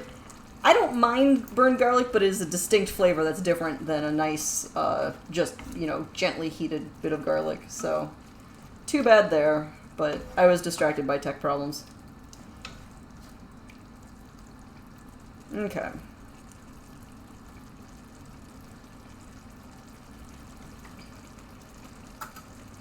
Oh yeah, that has a really nice simmer. I'm feeling good about that. Okay. So I don't know if you guys have ever baked eggs before. I've both eaten baked eggs in restaurants and then I've made it myself. And it's always kind of funny because I really like it, but the top of the eggs get a little rubbery, which I'm not the biggest fan of. But then who cares? You kind of like just mush them up and mix them in with your sauce and it's fine. And this is still going to be a sauce. It's going to be wet and kind of formless in that sense. And so this goes really, really well with bread. I meant to grab a little loaf of bread from a cool gluten-free baker that we recently discovered, and the week didn't work out that way. I ended up doing 6 other projects, all of which were valuable, so I don't regret it. But that means that I'm going to have to just use, like, sliced bread for toast. Which, you know, it's alright. I will survive this hardship. There's a couple of big chunks in here when I was dicing up the tomatoes. That's okay. Oh, I really love how those peppers got browned. Those worked out really, really nicely. Okay. Yeah, you can see it's... You know, if I move it aside, the fluid kind of flows back in there, but slowly. So it's already starting to thicken up. And we've got another, what, 6 minutes to go. So, feeling good there. Gonna have drink water.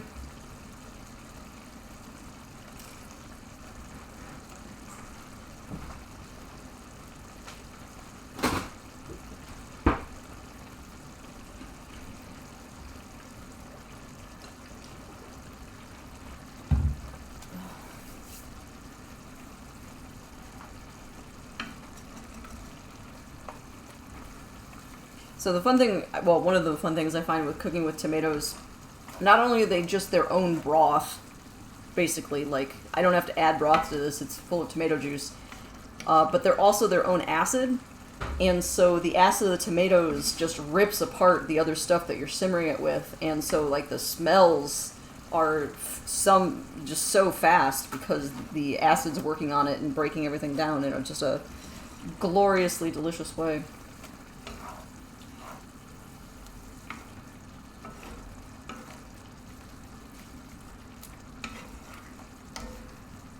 Which also means that the friends I have who have, like, really bad acid reflux basically can't eat this, which is a huge bummer, but, you know. It's in fact an acid bomb of food.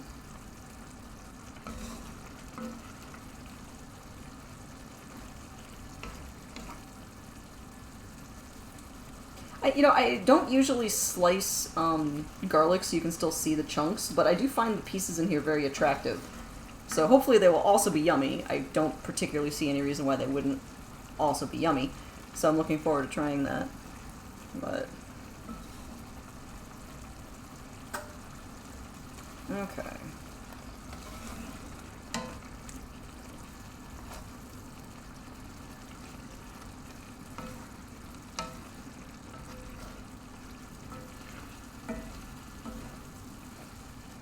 All right.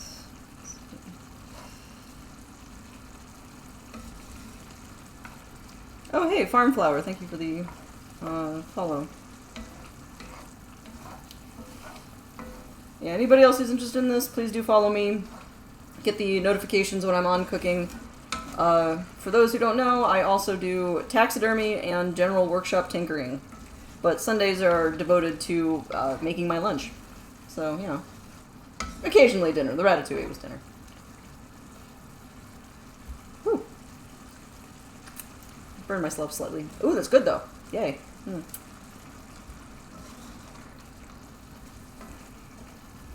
Oh yeah, this is thickened up really nicely.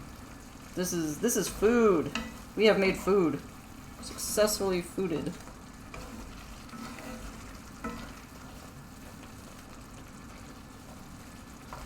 Okay, so this has about 3 more minutes on it. I think that's great. The tomatoes are really starting to fall apart, so they're just incorporating into the whole sauceness.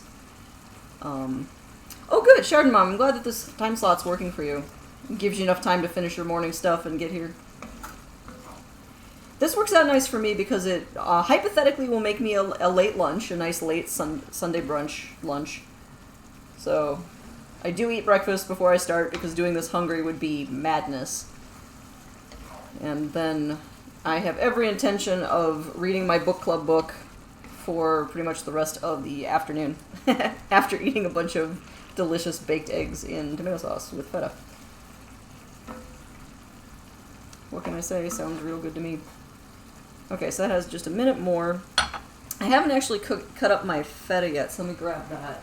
I just set my eggs out.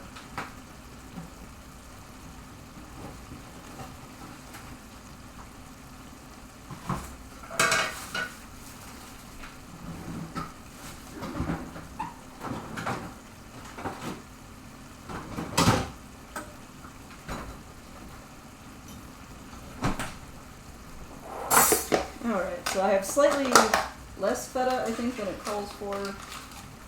What was this guy? Yeah, this package was originally 6 ounces. I don't know, it only calls for, what, 5, right? Pretty close, because I used a little bit of it, but it really wanted it, so I did. So let me chop this up roughly real quick.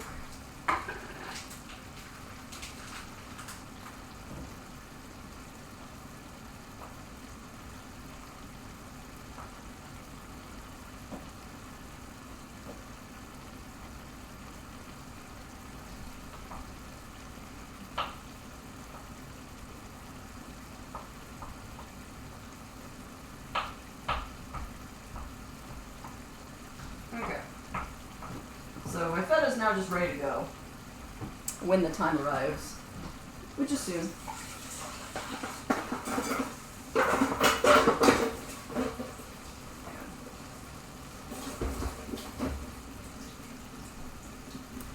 Okie dokie. Man, that looks good.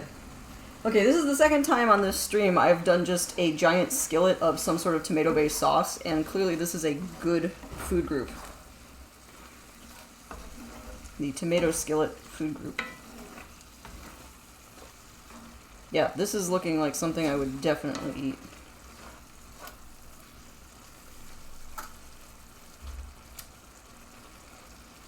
Okay, so that has been our 10 minutes. Feel pretty good there. It looks like it's doing the thing. Crumble in feta, and then gently crack eggs over tomatoes. It doesn't say turn off the heat. I'm going to turn off the heat.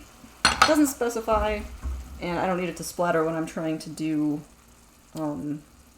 other stuff. So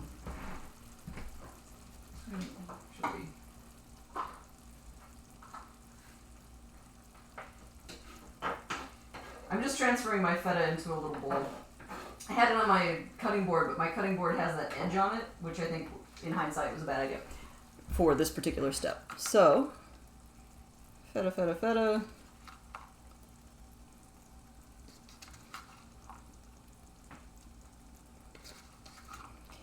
I've learned that I really prefer feta hot most of the time. Cold feta's okay. Like, I'll have it in salad or with, like, a cheese plate. But I particularly like food that has hot feta in it. I mean, it's a good format for feta.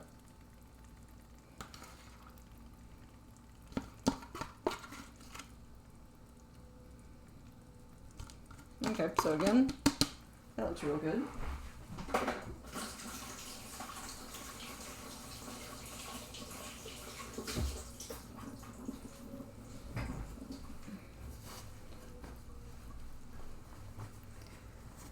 Okay, gently crack eggs over skillet. They're going for 6 eggs, so I'll kind of disperse them around.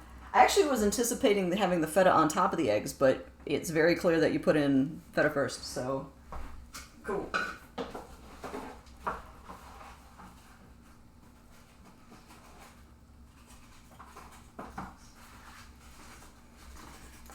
Okay, I have my eggs there, and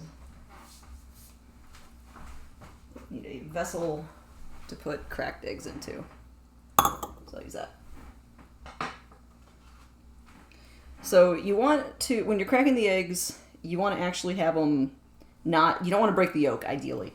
So actually, before I do this, it doesn't say this in the instructions, but it's a good idea to give yourself a little landing zone. So, just, because if it's like a mountain or a peaked thing, the fact that it's landing on a point might actually cause the yolk to break or kind of minoosh out of existence. So, minoosh is, of course, a technical term. Okay, so I've got 6 just basic indentations. So they're not like perfect little pockets. The sauce is kind of nicely already refilled them in, which is what I want. But it also helps me when I'm trying to navigate with the eggs. I already have a landing zone, which makes me more confident. And the egg white is going to run together. That's fine. It'll have kind of, like, almost the whole top of this is going to have egg on it. Which is totally, totally legit.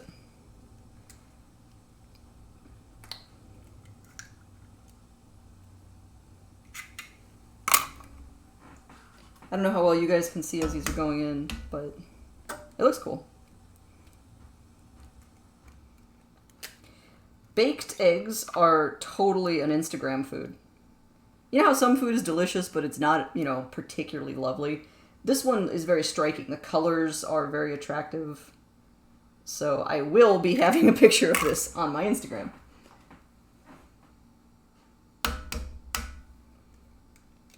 Assuming I don't forget to and just eat it, which, I might do if it's particularly delicious. And let me tell you, it sure smells good. Okay.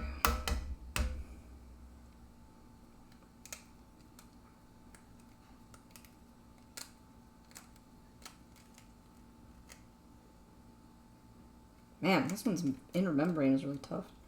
There we go. One more to go.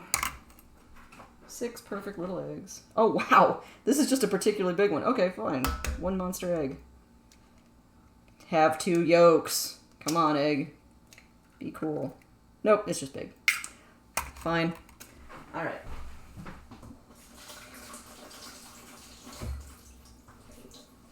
Okay, so got those guys ready to go, and then it's a season of salt and pepper, so you want to have some on top. So for this, I'm still not going to go nuts on the black pepper, I promise.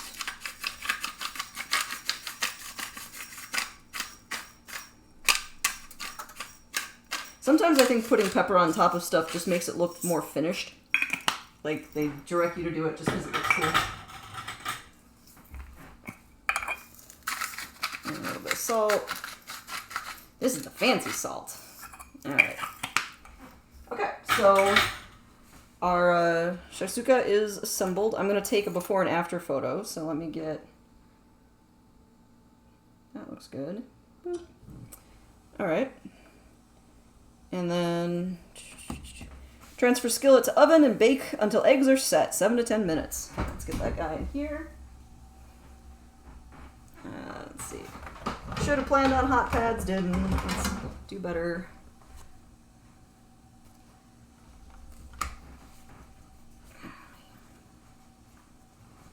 You guys are definitely not going to watch me burn myself. It's going to be great.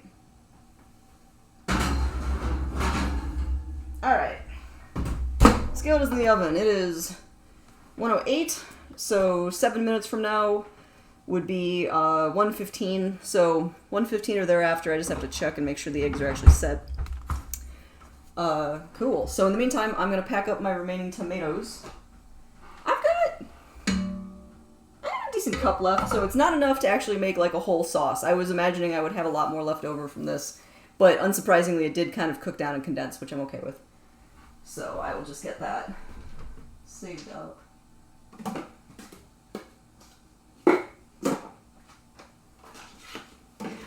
But I'm never worried about using up extra cooked tomatoes or canned tomatoes because, man, they just go in everything, more or less. Let's see. I had another spoon, didn't I? How do I do this? Oh, let me see. Fixed.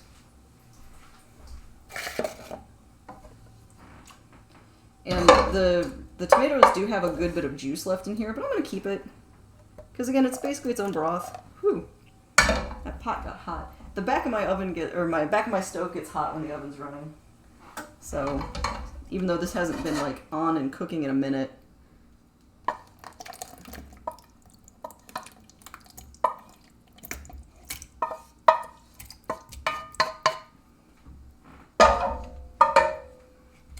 yeah, so that's a good cup of tomato. That will get used really fast. I am not concerned about this deliciousness going to waste. So I'll pop this guy back in the fridge. Man, there's so much more space in my fridge now. This is great.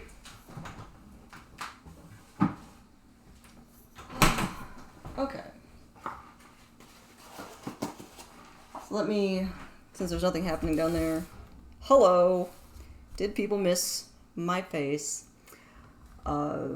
Maybe don't answer that. Okay, so waiting for the eggs to set. And then the directions here are sprinkle with cilantro and serve with hot sauce. I sadly don't have any cilantro, so it will just be hot sauce for me. But that's okay. Okay. So we've got 4 more minutes minimum. I want to make sure my eggs are pretty set. I don't want the egg white to be runny. That's really what set is. I think it's actually pretty delicious if the centers of the egg yolk are still kind of soft, because it's not like having a fried egg where if you don't like having the insides runny, it gets everywhere and whatever. If it's in a bake like this and it's still a little soft and you're like, maybe this is a little too soft, you just like mix it in. So I like having the options. I like having it be not super set. Do you? People have preferences, obviously, just cook it longer. It's fine.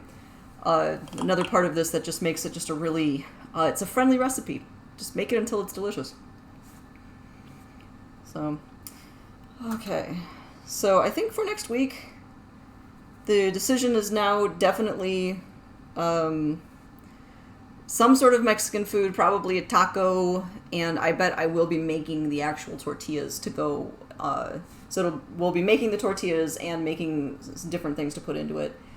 And I still actually have my Mexican pickles I made. I made taqueria pickles, so it's pickled jalapenos with carrots. And they're real good, and onions. So that, again, just in a taco, is not too shabby. Okay.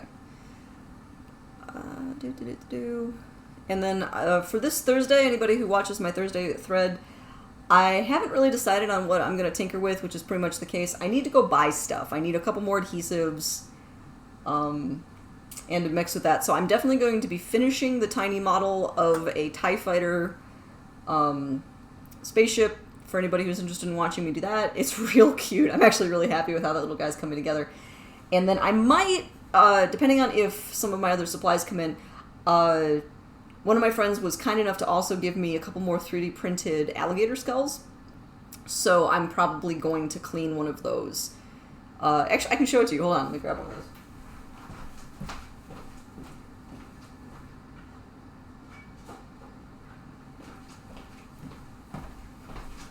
So that's my workshop. So look at this cute little guy. So this is a plastic 3D model of an alligator, and you can see, so this would have been the base, so when it was printed, it would be printed, this is the bottom, and it would have been printed upward. And so you have to rip out all of these supports to finish it out. Actually, hold on one moment.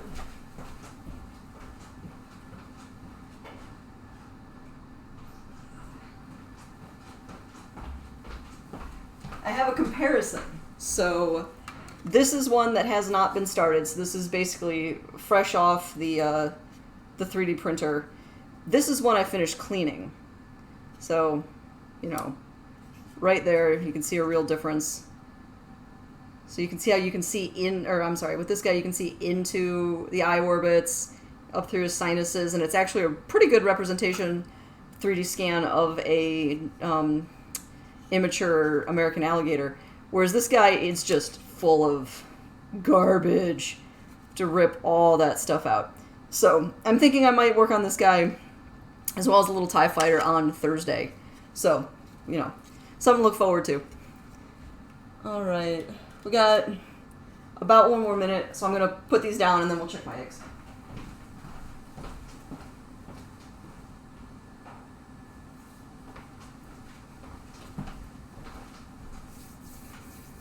Okay, take a peek.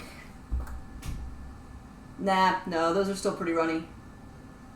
So, say we're probably going to give that another 5 minutes. So my current time is 1:15, and so I'm going to go to 1:20, and then we'll peek on it again. Because again, I don't want the whites runny. Yolk, nice soft yolk, fine. That's delicious. But runny whites is gross and potentially illness causing. So, not my gig. Yeah, I don't think I have anything else I'm going to put on it. You know, that's another thing I've been actually considering doing, is seeing about a feat of making hot sauce, but that's just a lot of watching a pot boil. So, hot sauce just takes longer. The one hot sauce I've made before that takes forever, but is really good is borracho sauce, which translates to like drunken sauce, because it has tequila, wine, and brandy in it or something. It's ridiculous, but you pre-roast all your vegetables, so it has this really good roasted flavor to it. So you roast the tomatoes, you roast the peppers. I don't think you roast the onion, and then you blend it.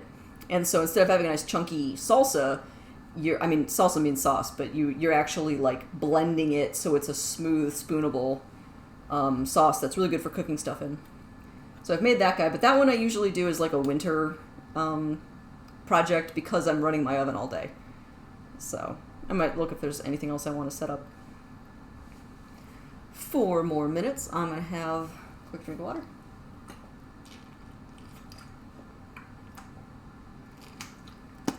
I would normally make toast now, so I could, when I try the food after it comes out, I could have it on some toast, but unfortunately the way I have my laptop here, it's basically draped over my toaster. So I don't want to set fire to my cables. My stream has obviously had enough technical issues as it is. I don't need to push that. So I won't worry about that. And of course dishes, but I'm not going to make you guys watch that because I am kind. Man. Yeah, my account on, or my app on Twitch is also being super weird. Guys, technology. It's very opinionated.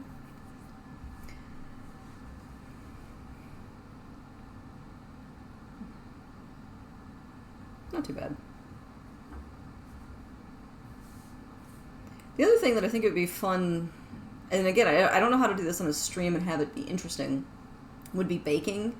Because there's a lot of baking that I really like, and I feel pretty happy about how it comes out. But there's like a big dang gap in the middle where the thing is just in the oven. Before you get to like decorating or whatever. One of the things I've been making a bunch lately, which I adore, is limoncello bun cake. Because I made my own limoncello, which is basically just letting delicious lemon peels soak in alcohol for weeks. And then adding sugar. So I made my own limoncello, and then you make it into a bundt cake, and instead of just using fresh lemon, you have the alcohol soaked lemon oils basically that get pulled out, and so it's a really mellow lemon flavor. It doesn't tend to spike towards actually sour. It's not tangy. It's just intensely sweet and lemony fresh. So I've been having fun with that. But yeah, the other problem with baking is your blender makes noise, or mixer makes noise. Meh. We might try it. We'll see. But next week, tacos. That's set. All right, one more minute, and then we'll see if our food is delicious. I mean, it's gonna be delicious, but if our food is actually set. Cooked. Oh, this is the final minute, the final countdown. I'm so hungry. I want to eat this. I've been smelling it forever. It smells so good. For those who are interested in such things, I have 2 different types of hot pan holders for this. I found that when I'm grabbing my cast iron, I like having like the silicone pad to actually be able to grip the handle, because my hands are small and I want to be able to reach all the way around. This is really bulky. But this actually protects from heat better. Oh yeah, it's the final countdown. Thank you, dear moderator. The problem with these, as much as they're kind of cool and high-tech, is they do not protect from heat as well as the classic cloth ones. So, meh. Life goes on. Alright, we have hit 120. Time to get out, or to check on the food anyway. Oh, that looks like some food. I'm gonna poke it. Hold on. I'm gonna pokey thing. How liquidy are you? And ooh, we're right on the edge. 3 more minutes. Let's do 3. I'm not going to do a whole 5. Let's do 3 more minutes. So it's 120. So I'm going to go to 123. I want to get this really great. The cheese is feta. So it's I just use a classic light feta, so it crumbles really nicely, and then it's going to be a good salty cheese to be mixed in with the eggs. Eggs really benefit from anything you have which is a little salty. It is white. You might be seeing, if you're seeing the yellow or the orange color, that's the egg yolks. So I broke eggs on top of the whole thing. So I wonder if that's the color difference that you're seeing. So the feta I used is white. Okay, so when I get it out, we'll have to see if that still makes sense. Yeah, because there's actually not that many colored cheeses. Most of them, they have to dye them if they get them a color anyway. All right, 2 more minutes. 2 more minutes until delicious. And I mean, I'm pretty sure it's going to be completely done because the whites were just set. I poked them and they had a little wiggle, a gelatinous wiggle, and I want it to be actually set. So it's still going to be a little rubbery. It's going to have a little bit of motion to it, but I didn't want it to be too flowy. So it should be done pretty soon. And the nice thing with baked eggs too is because they are a little softer. You know, when you fry an egg, it has the really tougher edge that, you know, you ever notice when you cut through with your fork, that's the part that always stays. And you can get kind of overcooked parts. Baking them usually makes it soft kind of throughout, so it breaks apart when you go to eat it. Either way, using your spoon or your fork, or again, like a big hunk of bread, you just break through it. And it is, in fact, delightful. It's so funny. Every time I look at the clock, it's 1 more minute to go, and then it seems like it's always 1 more minute to go every time I look back. I may be impatient. Again, I am hungry. I'm ready to eat this for lunch. It is time, for sure. It's been 1:22 for at least 2 minutes. Time. It's confusing and subjective.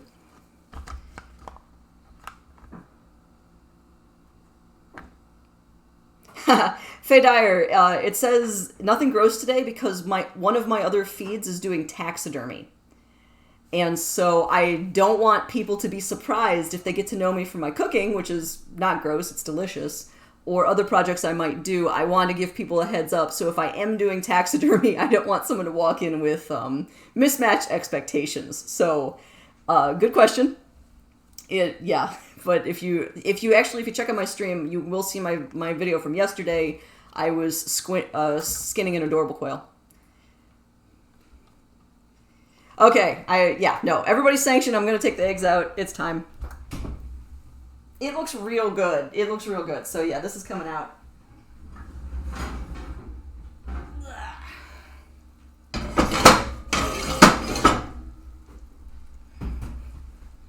All right, my excellent humans. My other webcam is dead, and so I will have to pick up my laptop. But I want you guys to see this because it looks delightful. So get ready. All right. So that is baked eggs with feta in tomato sauce. I am very, very happy with how that came out. And if I can do this one-handed, which I don't want to drop my laptop, but I feel like we can do this. I'll give it a poke so you can see the jiggle I was talking about. So like, it's got a little wiggle, a little jiggle. But I feel that the whites are set. I'm feeling really good about that. Yeah, and like I'm not immediately breaking through to the yolk. So I feel that this is entirely set. I'm feeling good about that. So let me get a spoon. So you guys can see this. Yeah, I'm pretty happy about this. And Faye Dyer, were these the areas that you were talking about? Because this is the egg yolk. And then, of course, tomato. So let's touch that handle.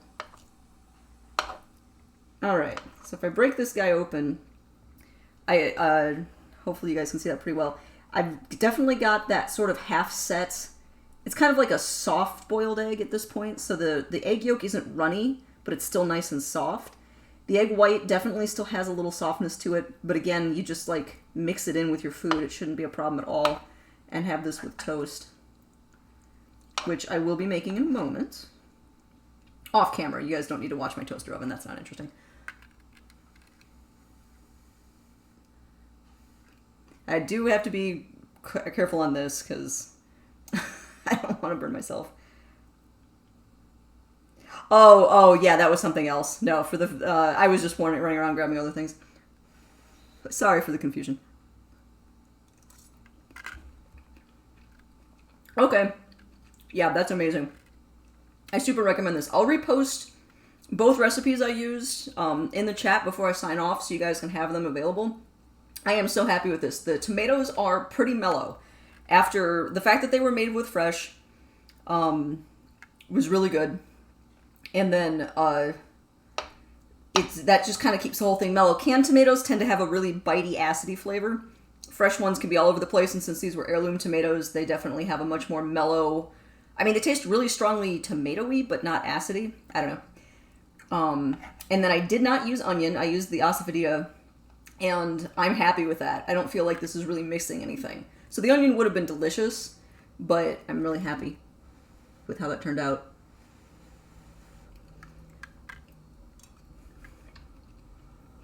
Okay, yeah, cool. So, let me get you guys those recipes real quick because you should totally make it. It's great. Super do recommend. The Shaksuka recipe that I'm going to be posting is a copy of the New York Times original, and some of the measurements are weird. So, do be ready for that. I wasn't totally in love with that, but that's where we're at.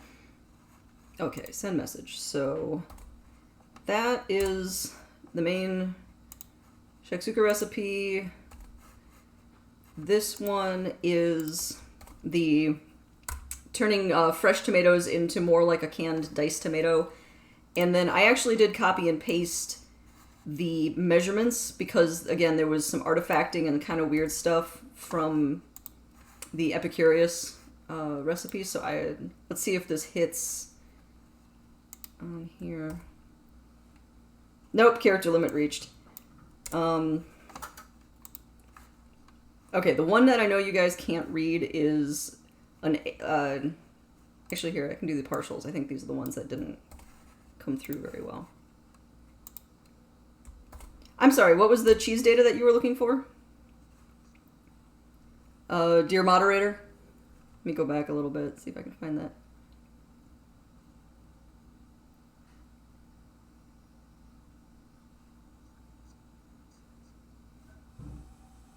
Okay, oh, Chardon Mom. Yeah, I forgot you were making it along too. Feel free to send me pictures. I would love to see that. Oh, I think the thing that I was holding was potentially actually the 3D printed skulls, maybe. But I'm not sure, so if people are okay with it, I'm not going to try and figure out what the other cheese was. I will tell you that this is the more important thing. Okay, excellent people. I'm going to go eat lunch. This is very important to me. I'm excited. So I do recommend this recipe. This came out really great, and it's just super attractive. So, you know, yay. I will be on next Sunday. It sounds like with all the chatting, we've came down to making tacos. So I'll be making homemade tortillas and weird stuff to put in it. I'll futz around this week and figure out exactly what I want to actually cook to put in that. Thursday, I'm going to be doing tinkering, and so it's going to be finishing a 3D model of a TIE fighter and then ripping the support struts out of a plastic 3D model of a alligator skull. And on Saturday, I will be doing taxidermy again. Haven't decided on which step I'm going to do. It probably depends on what arrives in the mail. But I may be skinning a second quail, or I may be beginning the model building for the forms that they're going to go on. We'll see. So thanks, guys, for hanging out with me, because doing slow food is slow, and I appreciate your company. Most kind. And don't forget to follow me to get heads up when I'm doing this. And again, I will warn you if it's going to be gross. So, all right. Thank you, everybody, and take care. I'll see you next time.